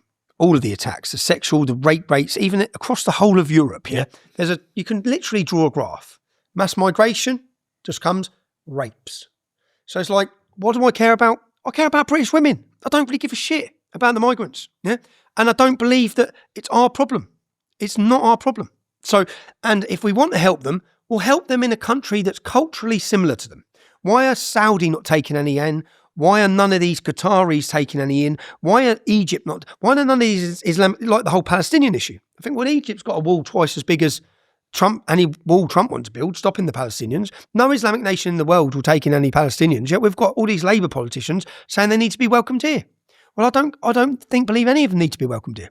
I don't believe any of the mass migration we've had. Say, like when you look at Germany, they had 1 million come from Syria. Okay, so the war's now over, isn't it? David Lammy's shaking the hand of the jihadists now in control. Now, if that's the case, people need to start going back. And unless we address the illegal immigration that's in this country, then the demographic replacement of us as people is going to happen anyway. So when you have these progressive types who say we should welcome everyone and that you're a racist if you don't let people in, do you think we should try and build a bridge and talk to these people? You can't talk to them. Am I wasting my... Because I think... No, you can't talk to them. I think about the end goal, what I'd like to see for the UK, which is usually starts economically successful, safe, beautiful. That's what I want, is an economically successful, beautiful, safe country. And I think, how can I build a bridge with the people who think differently from me? And you think that's a waste of time? Now, you have to understand that these people who are saying refugees welcome, when you just tear back the skin a little bit, they're Marxists or communists. So what it is they see the easiest way to align the red-green, the alliance that happened in Iran, where the left side with the Islamists. Why are they siding together? Because the left, they hate religion. But here they are siding with Islamic radicals because they believe that the biggest weapon to bring down the state, which they wish to destroy the state and start again, don't they? They wish to bring it all down, like whether it be defund the police, get rid of the police, cause so much criminality. The biggest weapon to do that together is the left and the Islamists, which join together. So you can't sit and have a conversation with them because the reason they're talking this way is to get their end goal anyway. And their end goal is either Marxism or communism. Waste of time then. Total waste of time. They don't believe in freedom. They don't want freedom. They want the state. They want the state to control absolutely every aspect of your life. That's their mindset. That's their end goal. So whilst they pretend they care about refugees, the truth is they don't really care about them either. They don't. And if they cared about them, how many are they letting live with them? Well, they're NIMBYs. as I said. Not in my backyard. So that's a waste of time. Well, I think that I've always said the left or the counter-protesters to us, because lots of our supporters used to run towards them, and it would frustrate me a lot. Yeah, like now we're planning our event, September 13th. I don't care about the opposition. Yeah, I don't think people should try and talk to them, should try and go near them. You know, they are bussed in from all around the country. They're paid to be there. They're paid activists. Yeah, like there's free buses put on to bring people against us on the last few events. The buses are free. They're organised by the trade unions. It's literally the government. They are the boot boys of the government who are shipped in. We saw it in Epping recently, where they brought them in to attack families and women who are protesting. Now, this might have worked up to 10 years ago, 5 years ago even, yeah? Because this is what they've done with the English Defence League. They literally get you. They have your supporters there. They'll let people throw things at you. When your supporters react, the media are waiting as a weapon of the state to take the pictures. They won't show what's gone on here, yeah? They'll literally just show loads of angry English and they'll portray you as thugs, criminals and hooligans. And that media portrayal is then pumped around the entire country. And when I say pumped, it's like any negative news story about me. It's not just pumped on the date, say the Trinity Mirror, they own all the local newspapers. Yeah. So the story will come out in the nationals and then it'll be Bedfordshire News, Hertfordshire News. It will literally spread like their narrative will go across the whole country. And the portrayal they're giving to people. Now, with the recent Epping protests, as the Antifa were bought in by the police to do exactly this. If it wasn't for citizen journalism now, which is the best thing that could happen to freedom and to help people see the truth, then they were videoed coming in. They were videoed being brought in from outside of the area. They're not locals. Who are they? They're the same people at every protest. They've been bussed in to provoke a violent reaction continuously, all wearing masks, can't see who their faces are, coming in to provoke reaction. But then because the videos now of that is what's going viral, because now there is an alternative, because they don't control the entire social network anymore. Elon Musk has bought X. X is now the biggest news platform and source of news in the world. Where did the British public get their news from? X. Everyone goes to X. Now, this is a big problem for the establishment. It's a problem for Keir Starmer, because up until 24 months ago, they could tell you what to think about everything. They could literally tell you what to think and control words that were not allowed to be said. You mentioned Tommy Robinson on Facebook, you're deleted. They had control of all of them. They've lost total control. Which is why we're now, I'd say, bordering on a British Revolution. I totally believe we are. Well, the whole flag thing's fascinating. I mean, I'm watching it every day now. We just drove here, didn't we? I've seen flags everywhere I look. Everywhere. And it always makes me laugh because there'll be somebody on Twitter complaining about the flags and they've got a Ukrainian flag in there. By the way, I'm actually supportive of Ukrainian people, but it's just... Or an EU flag or a pride flag. Yeah, but they hate the English flag. And it's like, well, but anyway, I think... But they're in all of these things now, which is the good thing. Yeah? They're losing. They're losing big time. Yeah? I walk the streets. I've had to change my thing after St Pancras recently, but I get to see public perception. We just saw the guy around there stop you. Yeah, the Indian guy. Yeah, have a chat with you. That was a Hindu guy. Yeah. Which he's fed up with. He said, I've come here, I'm English, Tommy. Yeah, I'm English, which upsets some FNATs as well. He's a Hindu guy. I'm English. Listen to my accent. I'm fed up of one section of this country, one community in this country that are causing so many problems. I want to talk to you about one of my sponsors, Incogni. And that means we're going to talk about the weird world of spam. And I don't just mean those spam emails that you get day after day from companies you never heard of and companies you've never signed up to. I'm also talking about those spam phone calls you get from those people who seem to know a little bit too much about you, trying to get your bank details. It's all a bit creepy, right? Now, this all comes from the world of data brokerage. There are companies out there collecting your data, building profiles, and sending that data to anyone who wants it, which is why when one of those scammers phones you up, they seem to know everything about you. Now, I've tried myself to get off these lists, try to get off the phone lists, try to get off the email lists. I unsubscribe from every one of these emails that comes in, but it's a game of whack-a-mole. It just never ends. And so this is where Incogni comes in. They do all the hard work for you. They reach out to these companies and they will get you legally removed from these lists. And I know because the last time they sponsored my show, I signed up and I didn't take the free option that they offered me. I wanted to pay for it. I wanted to see if you get value for money. And they removed me from 79 data broker lists. And so I've stayed on. I've stayed a subscriber and I have seen a massive decrease in the number of emails and phone calls I've been getting. So it's a great service. I recommend you check it out. If you're sick of this like I was, please head over to incogni.com/Peter and sign up. If you use the code Peter, you will get a lovely 60% discount. So that's incogni.com/Peter. And you walk around the streets, lots of people stop you, talk to you, thank you. Yeah. I've seen some videos you've put out where people coming up to you. I think you're in Magaluf or something once, or something. Anyway, people coming up thanking you. One agitator, it's everywhere. It's on every news network. It just takes one, which is what happened recently at St Pancras, and that was probably I'd say the most worried I've been in anything, probably. And I've had a lot of worrying situations because it happened at train station in St Pancras. I was continuously confronted and harassed, yeah? And then obviously it gets to the point where he comes at me violently. I defend myself, which is what's happened. I then watch as forensic tents are put up. I saw that. Yeah? So I'm looking thinking, oh, this bloke's dead. Right? But what people don't realise is I've contacted the police straight away, which is the recordings. I contacted the police saying, look, this has just happened, lads. I'm at the Underground in London. I've been confronted. I've had to defend myself. If I stay here, there's going to be more problems, because your police officers ain't here yet. I'm going to get confronted probably more. Yeah, so I'm out of here. Let me know how I can give a voluntary interview to you. So I've contacted the police. The media have portrayed to the whole country that I've done a runner, that I've left, that I'm on the run.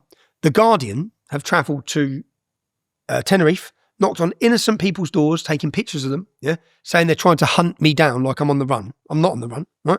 I've then liaised with the police the whole time, as have my lawyers. I've changed my flight because I was flying into Manchester originally. My original flight that was booked 3 weeks before this incident, my return flight was to bring me into Manchester. So I sent them all return flights. The police said, could you please fly into London for the interview? So I said, okay, I'll change my flight. I land at Luton Airport. I'm on the plane. And remember, I've arranged this. I'm the one who's come back. I've contacted them. And I look out the window. It's like the army are there. There's blue lights everywhere. And the plane's all there. So I might make my way up. I say, excuse me, ladies, to the air hostesses. I said, they goes, no, they have to sit down. I said, no, this is definitely for me. And they're like, what? And I said, this lot's for me. And as they look out, there's just police everywhere. I mean, must be 6 wagons. Yeah. So I come down, they open the door and I go down and they're like, right, Tommy, come here, you're under arrest. And they said, surprised to see us. I said, no, I'm the one that I've contacted you guys. Yeah. But this big thing, and then it went all over the media, all over the news. But when I sat down with the police, I was worried, because what I believed is I read a witness statement in one of the newspapers who'd done an interview. Now, this fucking idiot doesn't realise I have a recording, It's not been shared, I have a recording which shows exactly what was said, and by who. And you can evidently hear the man and how aggressive he is, And you can hear him come at me, and scream, you want a piece of me? At the top of his voice, It's at that point that I'm in a position to defend myself. Now, I have that recording. The police haven't had it. No one else has it. I have it. What does the witness statement say? He says, I said that. So as I'm reading this witness statement in the national newspaper, well, I'm not allowed to do this. I bow condition certain things. Yeah. So as I'm reading this witness statement, I think, well, I didn't say that. And I've got the evidence I didn't say that. So then I sit down in my interview and I'm shitting myself because I think they're going to have no CCTV. They're not going to shut. So you're just going to have witnesses' accounts. So I'm thinking, well, the witnesses are all going to damage me, because I don't trust who the witnesses are. So I don't trust this. And then I'm worried thinking, well, I'm in trouble here. But I sit down, the 2 police officers are sat there. I go in, I meet I sit down with my solicitor and she says, the police are really nice. It's pretty strange, Tommy. They're being really nice. So I said, all right. They've got footage. I sit down. They start playing the footage. So I'm watching the footage and I'm standing there and this man comes here. I'm standing minding my own business. He comes up here, in my face. I'm like, mate, what you doing? And you see him follow me and I walk backwards and you can see me clearly saying, fuck off, mate, Then I get away from him. He comes back after me and now he comes off a train, He comes off his train at St Pancras. So he's leaving St Pancras when he sees me. And he makes a beeline and follows me to my train, Now, this is the bullshit, because when he gets to the top of the stairs, he starts pretending he's looking for a platform, But he's just, what the witnesses don't know or don't see is what's happened for the 2 minutes before this. He's confronting me, he's threatening me continuously. He's aggressively confronting me. You can see it so clearly. So as I'm watching it on the camera, and I'm waiting for the minute when I obviously defend myself, and I'm thinking, because it all happened so quick, but as I watch it, he just comes at me. Yeah. So it's like, well, there's never a better case of self-defense. I tried to get away from him so many times. He follows me. You can clearly see how he's all over me. He's in my face. He's literally here. Yeah. I'm watching it thinking, I should have defended myself 10 minutes ago when I'm watching it. And I look at the police officers and I look at my solicitor. I think, what the fuck am I even doing here? As I'm watching this. Then I realise they haven't even got a statement off him. So he hasn't given a statement. Now, obviously, I'm answering bail for this on the 3rd of this month. Yeah. Okay. But what I said when I come out is, well, just release the footage. Let the public, that 10-second clip you put out of him asleep on the floor. Yeah. Now, I was worried for him, very worried at the time, because from what I understand is he's had a blood clot in his brain. Yeah. Which I'm not happy about. But I was forced into a position to defend myself. We don't like self-defense in this country. It's like, as I'm watching it, I'm thinking, even when they're interviewing me, I'm looking at them, the two coppers, and I'm looking at my solicitor, and the copper just gave me a smile. Because he could see my reaction, because once I saw the footage, I was like, oh, thank fuck for this. Are you still at risk with this, though? Well, Ricky, this dude who just got the not guilty for slit. Yeah. So he got not guilty because they put him on a jury trial in a certain catchment area of London, where the catchment of the jury are going to sympathise totally. They're a Labour supporting catchment. They're going to sympathise with him totally, yeah? So I don't trust even their... I'll have a jury trial if they prosecute me, but the public just need to see the video. When you see the video, you'll see that I had no choice but to defend myself. Then I realise that I'm in a bit of a vulnerable position. I walk everywhere on my own, Peter. What was the first thing you said to me? Why are you walking around London without who am I security? meant to walk around with? Someone, anyone. No, I know. Mate. I know. Someone. Well, I'm with a mate today. Yeah. But I just said, I live my life I just live a normal life. So Yeah. if I want to pop into London, I'll just pop into London. But Tommy, you don't have a normal life. No, now I realise that. Yeah, Now I realise that. I've just sort of lived off, I think having security, it makes me feel muggy. I don't need security. But it's Tommy, did he strike you? 'Cause you had a cut. Do you know what's insane? I had a cut on my forehead. Yeah. That was done 2 hours before a podcast with Brian Rose. So as I'm walking, and Brian Rose could state this, yeah. As I'm walking into the podcast, I pulled the door open. It's a glass door and it hits me in the head. I nearly knocked myself out. And I had a little cut. Now this happens, and then 2 hours later, after the interview, I go home. I'm on the way home on my own. I have a burger at the train station, and then I'm walking through, and this happens. So people are putting the 2 and 2 together. I can see people saying, well, he's obviously been hit because he's got a cut on his forehead. That cut on the forehead, which people probably wouldn't believe, you bag your head. come from the glass door on the way into the podcast. But the thing is, you don't have a normal life. You just don't. Your life is far from normal. You're one of the top. It doesn't matter what people think of you, like you, dislike you. You're one of the probably top personalities in the country. You're doing something really important for a number of people. Well, I realised how when I sat there for that weekend, and I thought, there's a lot of people relying on September 13th. There's a cultural movement being built. And do you know what I said? What we said at the start, and it wasn't just me, there was a team of people who sat in a room, and all of them have got a profile. It was from Katie Hopkins to Lawrence Fox to Cole Benjamin.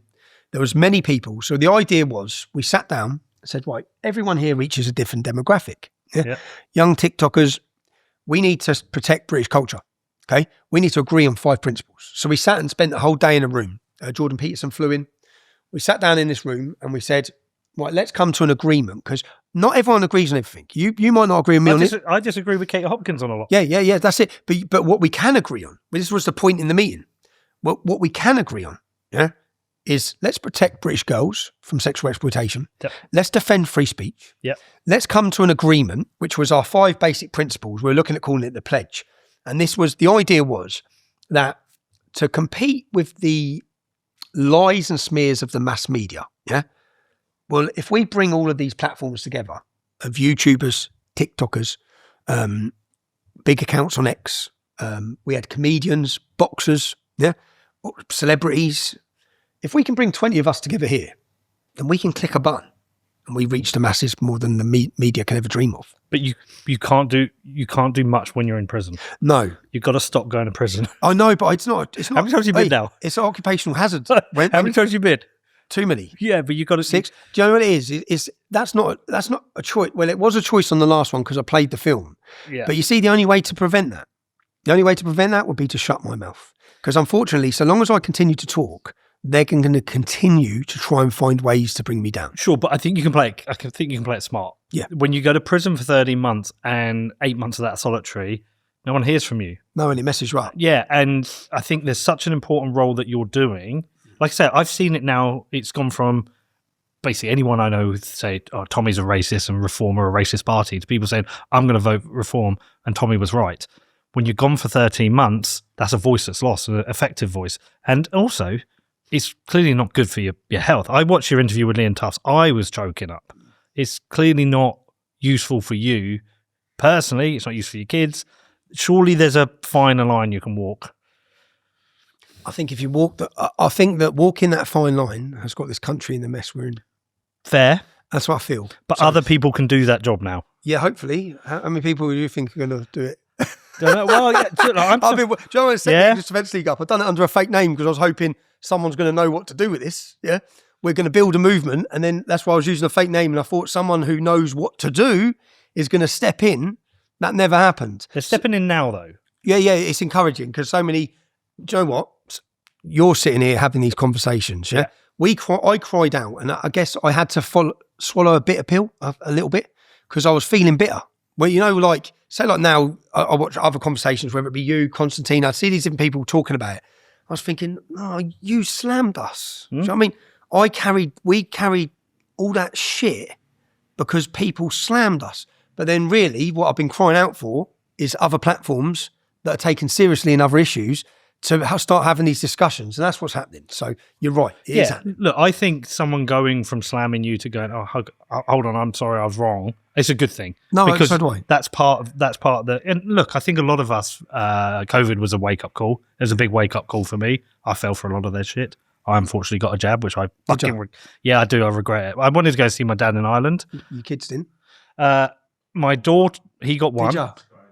He was going to Napa with his Go to mates. Napa. They couldn't get into Napa. But at the start, when they first There was announced, always a way, mate. Yeah, there was always a way. All right. well, when they first announced it, I was over. Interestingly, I was in Turkey. They were opening up the border to Greece to send the migrants out because Erdogan had enough of the amount of migrants had in Turkey. I was like, fuck this, I want to go and see this. So I broke into a refugee camp on the border of Greece just to go and see it. An interesting experience itself. And then I came back and they were closing down the airports. I got ill I think I got COVID on that trip because I got really ill. And when I came back and they said they're going to lock down, I agreed with it. I said, we need to. This is dangerous. And then you start to realise, like, hold on a second, some of this is not making sense. And I wanted to go see my dad in Ireland, had to get the jab. So I did, went to see my dad. And then they wanted to jab my daughter. And I was like, well, hold on. This is a line. With a test. With what? What is it you're jabbing them with? Yeah, and then afterwards I'm like, oh, fuck. I've been mugged off a lot of times in my life by what the government said. I think that was like one of the final straws. I was like, okay, I can't be mugged off anymore. I've got a public profile. I keep making an idiot of myself, agreeing with what they're saying. And then once you accept that, you're like, you realise everything. It takes a bigger person to accept it anyway, because lots of people are still trying to hammer it down. It's like, no, look. No, we're mugged off. Yeah, it was stupid. And they lied. And they lied about everything. And well, so then thinking of the government as an institution, I was at a dinner last night with a bunch of people, and we were talking about this Labour Party is awful. Let's just be honest; it's the worst government I've ever experienced. Which we needed. America needed Biden for 4 years. Yes, they needed to see the damage. We need to see, because Labour have only ever took over a country that's had money. Yes. Now they've took over a country that don't have money. Right? Let's see what they do. Well, what I keep saying this. I say usually when Labour wins power, it's usually at a time when we've got money and they get to distribute it. We've got fuck all money now. Fuck all. Let's see what they do. And now you're seeing what Labour will do. But in 3.5 years, we'll have another election. It's like, well, who is going to fix this? Because there's candidates. There's obviously Nigel Farage and Reform, and you and him haven't seen eye to eye, but they could win. I think they're already chosen to win. I think that when you see Fraser Nelson, when you see these people who are leftists already basically propping Nigel up as the next Prime Minister. So I think the decision, I think... You are sceptical of Reform? I'm sceptical, totally sceptical. I think the establishment are fully aware that no one's voting Labour and no one's voting Conservative. So these two parties are fucked. Yeah. Now look where Reform just took £1 million from World Economic Forum, from a Muslim. They just took £1 million donation from a World Economic Forum lead Muslim within that party. Zia Youssef has been given the position within the Reform Party. Who is he? Where the hell did he come from? He paid 200 grand and bought the chairman seat of Nigel Farage. Yeah? That shows absolute weak cowardice by Nigel. Who are you selling you're selling the chairman position of a party that the entire country is relying on to some random Muslim that people know nothing about. Now, what has he done since he's become chairman of the party? Or how have Reform's voices changed? Shamina Begum, Nigel Farage, thinks we maybe should bring her back. What else does Nigel Farage think? Won't do mass deportations. That's just changed, though. See what I mean? It's flip-flop fucking Farage. Yeah. But what are you changing for, right? The policy should have been drilled down. Everyone knows what the country needs. 6 months ago, 12 months ago. Reform's policy last year was 1 in, 1 out. Well, 500,000 Brits left last year. So who's the 500,000 you're bringing in, Reform? So all of the things the public believe, because Nigel Farage sits there with a pint of beer, they believe he's one of them. He's a city banker who does not give a flying fuck about the working class. That's the truth of it. And people don't like hearing it. Yeah, Nigel is the same. Nigel is exactly the same. Right? So what are Reform now filling their party with? Labour, Lib Dems, net zero enthusiasts. Yeah, the country's primed for a populist revolution, and we get Reform with a Muslim chairman who don't want mass deportations, who want to allow men into women's prisons. Like, what the hell is going on? Yeah? Every stance that Reform stood on that was the populist reason for people wanting to support them, they're gone back on. Or they're going back on. They're going back on because they're becoming another, what did he say? He said it in a recent interview. We're going to be to the left of the Conservatives on immigration. Well, that's not why people are supporting you. People are supporting you to close the borders, mass deportations, end the immigration, get rid of the migrants that are here illegally, and start putting British people first. Yeah? You're angry. I'm angry, yeah. Yeah. I'm angry because I see it all as a lie, and people get upset when you start telling them the lie. Nigel Farage had a meeting recently, a Reform dinner. Yeah, it was £25,000 a ticket for the head table. The entire head table was Pakistani Muslims at a Reform dinner. So yeah, I'm angry. Yeah, I'm angry because I believe the British public are putting their faith in another party that's going to betray them. That's what I believe.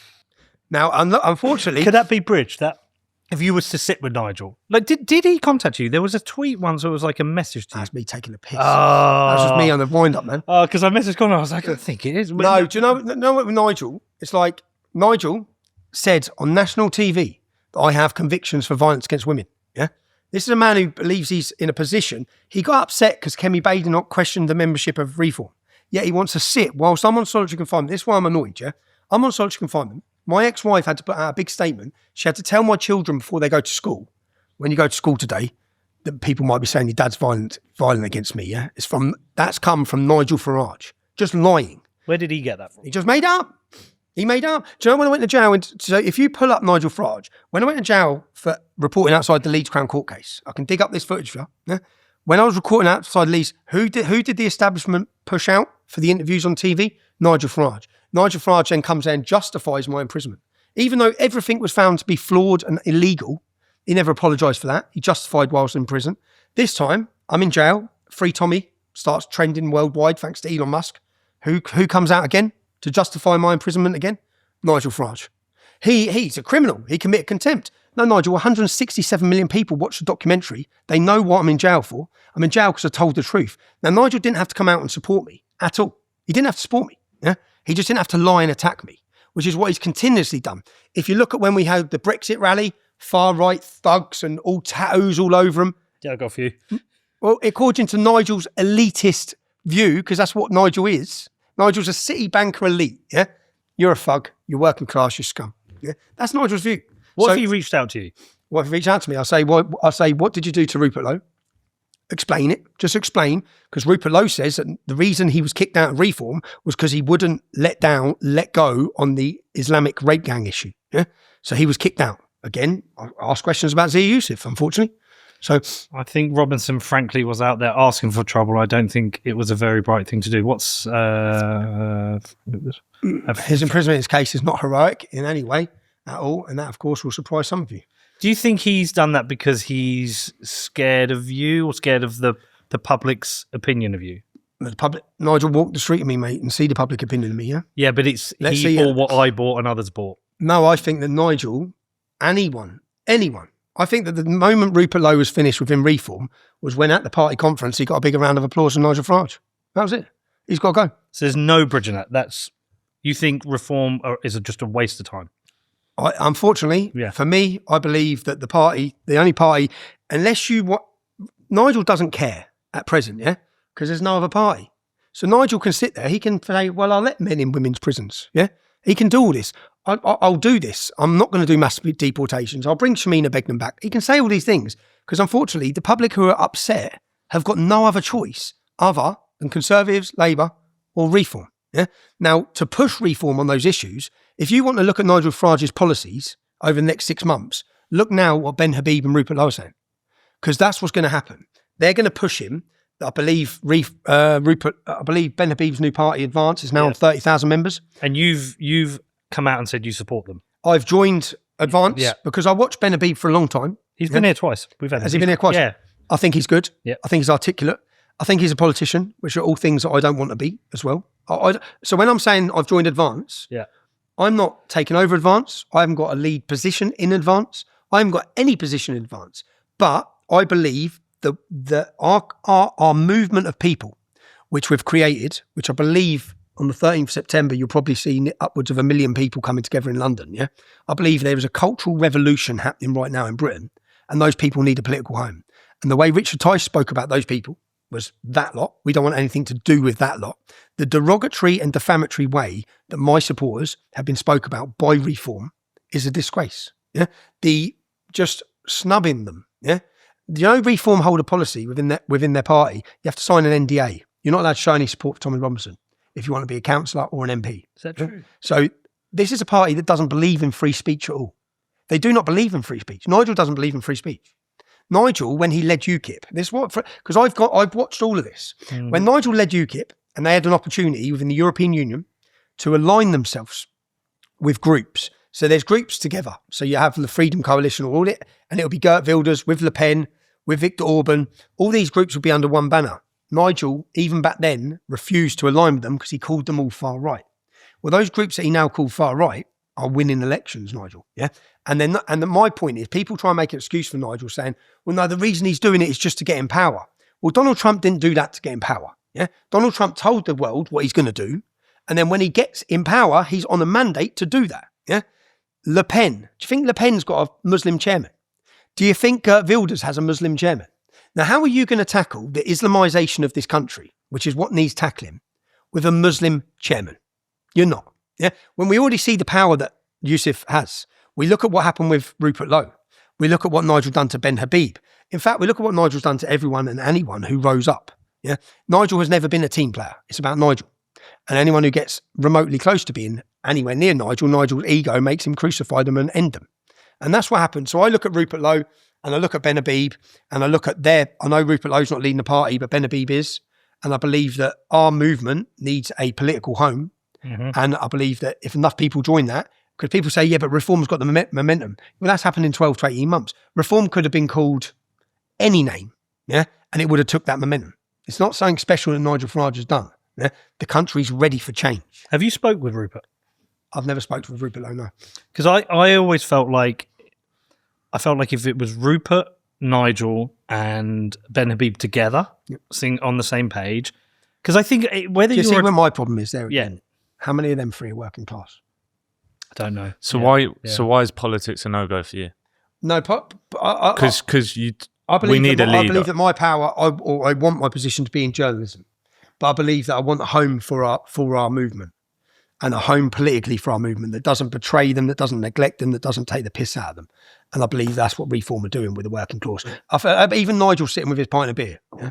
That is for the working class. That's to pretend he's one of the lads. Does anyone here actually believe Nigel Farage has ever been on a working class estate after 7 p.m? Other than for a photo shoot? Yeah, I don't think you answered Connor's question. But that party needs a leader. Which party? The party for the working class. Yeah. Is there no if not you, then who? Because Ben Habib, isn't it? As great as he is, he's not a leader. Well, Ben Habib, when he set up Advance, I believe it was supposed to be for Rupert Lowe to lead. He wanted it, yeah, but Rupert. Maybe Rupert will change when he sees the explosion in support for Advance. Yeah. Maybe Rupert Lowe, I think Rupert Lowe could be the British Donald Trump. Yeah.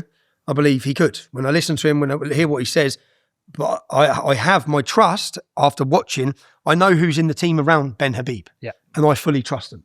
There's some people who have helped me over the last 5 years with my documentaries, with the work I do. And they're very close within the Advance team. So I believe that I have trust within that Advance team that they will go on. And if enough support is given to them, let's see where they can go. We like Ben Habib a lot. I like Ben Habib. We're big fans. I still don't think you answered Connor's question there. Why not? Why not? What politics? Why not? I mean, you pick the right seat, you'll win it. You have support. Yeah. Yeah. Yeah, let's see. Let's see. So it's one step at a time. Let us nail September 13th. Let us do the biggest event Britain's seen. Let's talk about that, yeah. Yeah. Let's talk about on that. September 13th, what we done, as I said, we brought all these people together. So it wasn't just me. We come up with a name, Unite the Kingdom. Yeah. We brought them all together and we said, right, let's focus on British culture and identity. Because unfortunately, we've been made to feel ashamed of who we are. Of course. We need to make it cool to be British. Yeah. So how do you make it cool to be British? Well, the young TikTokers, the young boxers, the young athletes, all of them align into this same idea. Yeah.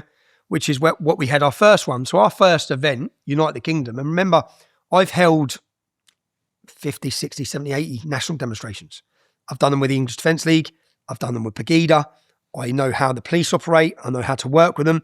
I know the do's, the don'ts, the what ifs, how we stop trouble. So we have a clear policy, no face coverings. Because I believe, in fact, if you Google Special Demonstration Squad, Google it, Special Demonstration Squad, these are British infiltration groups by government whose job it is to infiltrate legitimate protest groups, not just like ours. You might be an animal rights protest group. They will infiltrate you to get intelligence, to break you, to cause violence as well. They go in and cause the trouble on the street in order to take away your legitimacy of your message. Yeah. So they want to portray you as hooligans.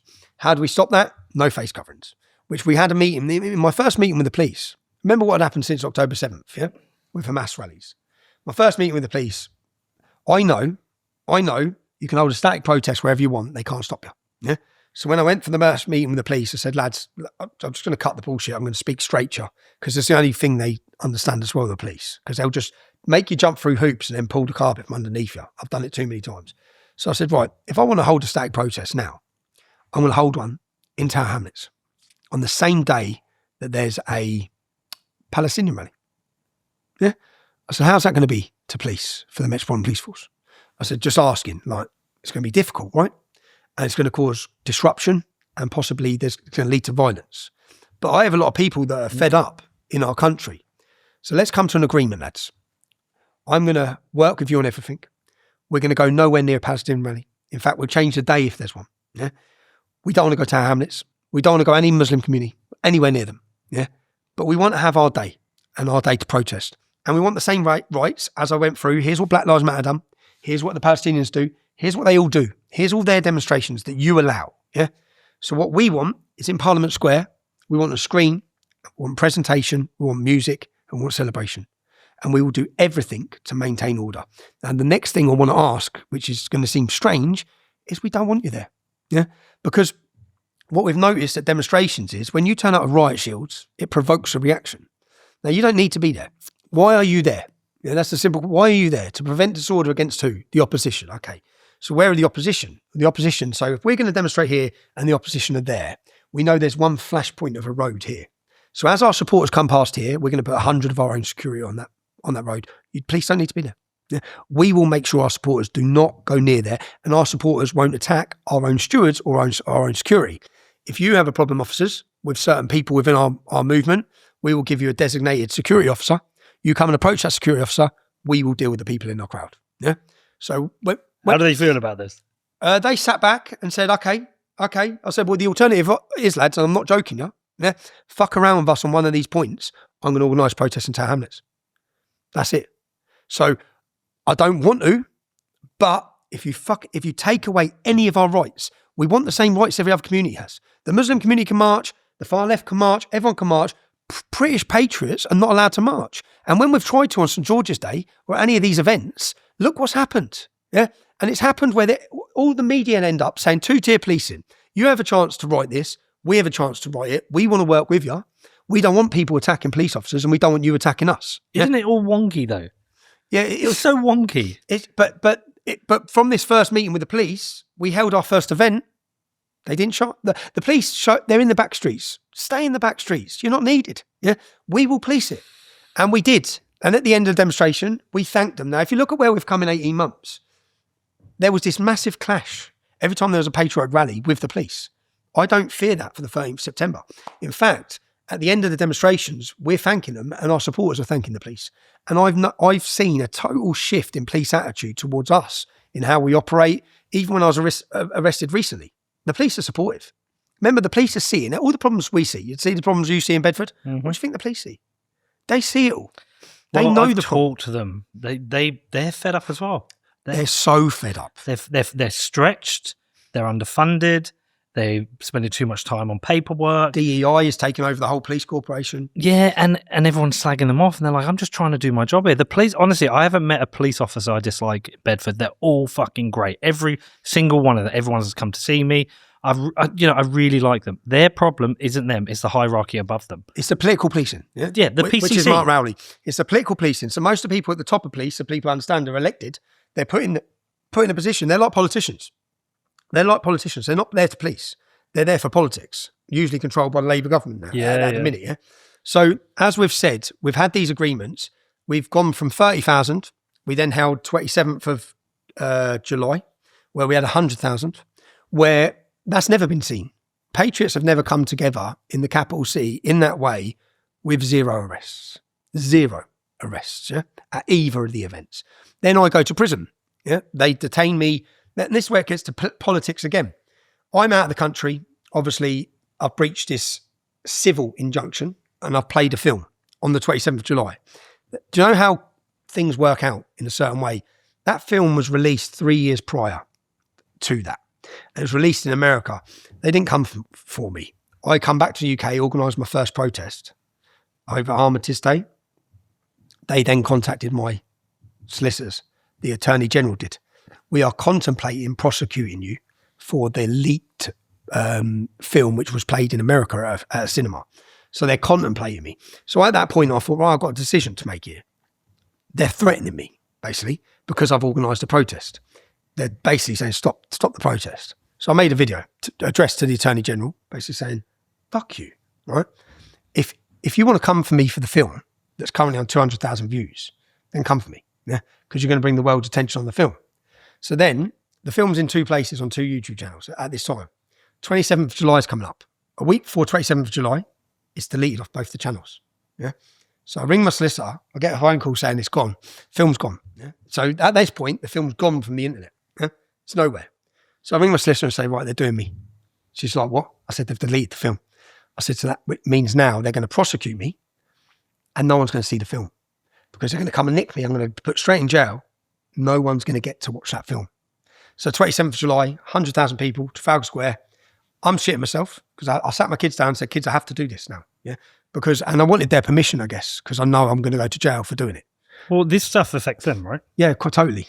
They've had a difficult time schooling, just all of it. Mm. Do you think they're going to come for you before September the 13th? No, I don't. Do you know what? Maybe I'm stupid. So, but when that 27th of July, I played the film, 100,000 people. Yeah. I played it in Trafalgar Square, 100,000 people, 900,000 people watching live. There you go. Here's the film. Now come and get me. Yeah. And then I leave to go abroad because I know they're coming to get me. Well, and as I leave, 27th of July, 28th of July, I get arrested on terrorism charges. I'm nicked on. Yeah, because it's only because they want to get in your phone, right? That's what I believe. Yeah, they want access to my phone, but that's not a free country where they create bullshit in order to look at what you're up to. And under terrorism legislation, some people may not know this, but you have no right to remain silent and you have to give them your PIN codes. And they can only enforce this legislation at borders and airports. So they knew what they were doing. They knew what they were doing. So they grabbed me. They detained me. I'm on trial for this October 13th.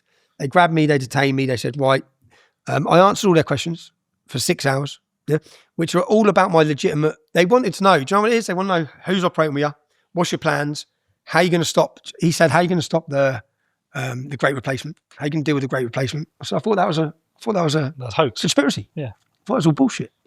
Do you know what I mean? So they're asking me all these questions and then it gets to my phone. I said, look, you are not having access to my phone. I'm a journalist and they're my sources of information and you're not having them. Because in Rotherham, Rochdale, you were cooperating and working with the gangs. You're working with them in Telford. This is all proven. It's not my opinion. Yeah. So you're not having information for who's giving me information about your corrupt police officers or about rape gangs. So did you win that battle? No, I've got trial on October 13th. Oh, so it's after, because I was going to say, if it was before... It's after, but what's before... Because Tufts will be worried you'll have to run it. I know. So I didn't even have to brief Tufts. And that was when I was coming back from the UK, and I'm like, Liam, I need you to, can you compare if I'm in jail? He said, yeah, that was it. And then I landed back in the UK. Look at What happens when them lot turn up? National Demo, what March happens Against when they turn up. Fascism, Unite. So these lot turn up. We should explain, sorry, so people listening who aren't watching it, we've got a post. Coach train. See, I bet if you go on, the coaches are free or subsidised, and they're subsidised by the union. See, that's all the coaches. Holy shit. Yeah. So what we're seeing is a poster for the same day, September the 13th. Yeah, don't worry, there'll be 10 people on each coach. March Against Fascism, Unite versus Tommy Robinson, Stand Up to Racism. So they want to counter-protest. They want to counter-protest, but this is where... But that should be blocked. No, it shouldn't. They should be able to have their protest. But not confrontational. Not in proximity of us, which is where we've had the negotiations with the police. Yeah. Right. So Waterloo is the only way you will get into our demonstration. Yeah. You will not get in any other way. And the reason being, because what you'd usually have, you'd have our demonstration here. You might have lads from one area of London, another area of London, and they'd try walking in. And as they're trying to walk in, you might get clashes with this lot. So what we tell everyone is get to Waterloo. Yeah. And then all of our supporters need to come through Waterloo. Yeah. Now, the others, their demonstration is probably by Trafalgar Square, which will be fortified by the police. But this is weeks and weeks of work with the police. Yeah. We've got another meeting now on the 26th. Then we do a walkthrough with the police that week as well, where we go through everything, where we walk. So basically, as we walk down and say, where are the potential flashpoints of this demonstration for our supporters? Yeah.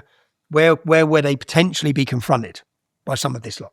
When I say potentially, they're not going to get near them because the police have worked very well in the last 4 demonstrations, incredibly well, yeah, in keeping the two groups apart. But say, for example, there's a road here and their supporters will be here, police will be here, our supporters will be there. We will literally put 100 security on it in front of the police. Yeah. So this is a negotiation we're working with the police now because we don't want our supporters rushing towards the police. Yep. We just can't have it. So what will be success for you on that day? So on this podcast, you are definitely hearing me talk about Bitcoin a lot. Well, why? We live in a really strange time with governments driving inflation with their reckless spending and endless money printing. There is a way out of this. There is a way to protect your money, and that is by stacking Bitcoin. I've made loads of shows about Bitcoin. You can go and research this, you can go and read the books, but the truth is it is the hardest money ever created. If you are interested in protecting your financial future, it's time for you to get on the Bitcoin train. I've been stacking Bitcoin personally and through my businesses since 2017. It's protected me, it's secured my family's future, and it also strengthens all of my businesses. So if you want to start stacking Bitcoin, where do you do it? Well, for me, it's with Gemini. They're a fully licensed, full reserve exchange and custodian, so they give you a secure way for you to buy and own your Bitcoin. There's no risks and no funny business. So if you're serious about stacking Bitcoin the right way, head over to Gemini.com, which is GEMINI.com. Obviously no violence, but... No violence. Success is when people walk away and feel what they've felt on the last 3. Everyone's walked away and felt, wow, do you know what they've done for so long? They've made people on our side of politics or our mindset feel fringe, feel isolated and feel alone. So you feel like it's just you. But when you turn up and there's 100,000 other people and they've all got their Union Jacks and they're all having a beautiful day, then you realise you're not alone. Yeah, and you're not alone. You are the mainstream. They want you to feel alone. Yeah, so I think that a success for us on 13th September will be peaceful. We've got lots of music. We've got a band playing, a black gospel band playing. We've got a girl playing on piano, another song. She's coming from Canada. We've got another gentleman coming from Australia. We've got 110 Maoris coming to do the haka. I know. That's going to be wild. It's going to be wild. Are you going to do the haka? No, I'm not. But I think a success, like each one of them, I remember at the end, and we didn't really take it in until afterwards, because at the time you're just in the middle of it all. And to be honest, I have a terrible day on this day. Of course, sure. Because it's just anxiety. It's just going to be stressed the whole day. So I don't really get to enjoy it. And I remember my mum saying to me, Mum said, make sure you enjoy it, Stephen. Yeah? And I remember standing there on July 27th, as I was looking at all the crowd singing.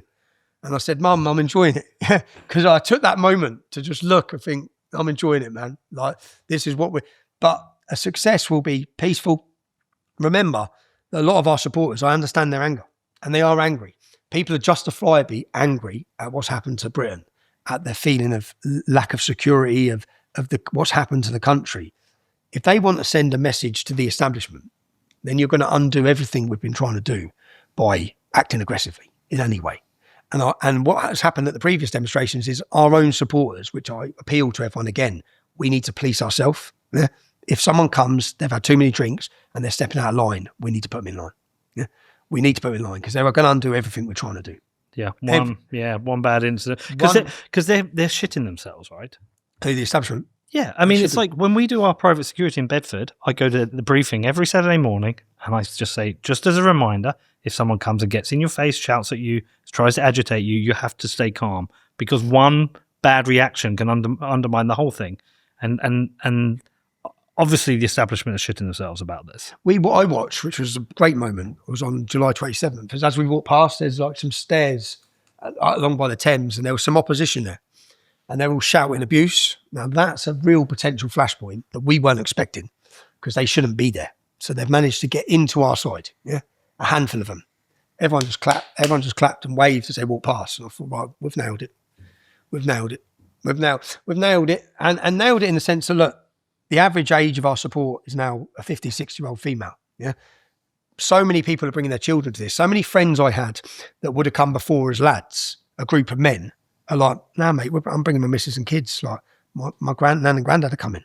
So, do you know what they've managed to do in Britain was to make the entire public ashamed of their identity? And that's partly, I'll say, this isn't about Islam. This demonstration is not about Islam. It's about a lack of culture and identity. And when people are looking at their culture disappearing and they're feeling a need for it, they're coming together for it. So there's a coming together here, which is why we've made it about free speech. It's a free speech festival. It's why we've brought music and entertainment. And we've got speakers from all over the world coming. Now people think, well, what's the need for these different speakers? Because they can give inspiration to show what is possible. Look at what they've done in Germany under the AfD. Now look at what some of these political groups have done. I know when I first started speaking in 2009, like the Swedish Democrats were on 1.5% of the vote. I think they're now 24%. They're in government. Yeah? All of the groups that were Geert Wilders. I know there's another election coming up now, but he won. He'll win again. By the way, Con, have you seen any of Tommy's old interviews? Search up for Tommy Paxman. Just see how young he is. It's funny. Well, listen, look, what I would say is that like someone like me feels a little bit Are you coming, Peter? We're there. What did we do? The minute you announced it, we put it in our diary.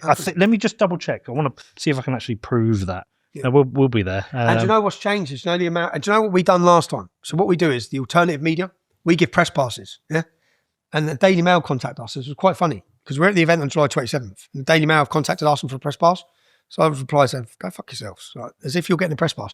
And then we read their headline. And the headline was calling everyone football thugs in London. And I remember I brought it up as I'm giving my speech. I said, here's what the Daily Mail are calling you. Yeah?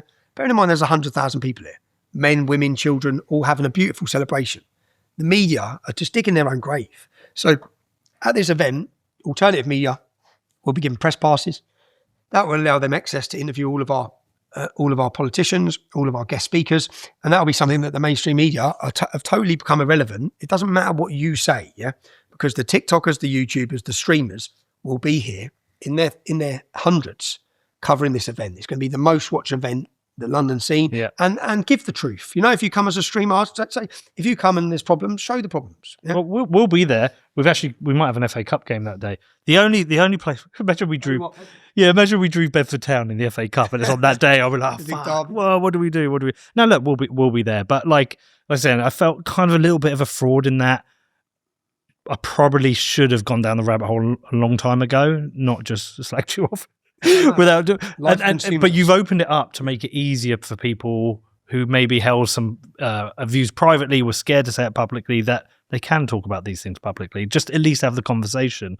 I guess look, we could talk for hours, but one final thing: if there are critics going to be listening to this, Terry's going to be listening. Yeah. What would you say to these people? I'd say, Terry, I'm not perfect. Never have been. Never will be. Yeah, I'm a normal working class kid from Luton Town.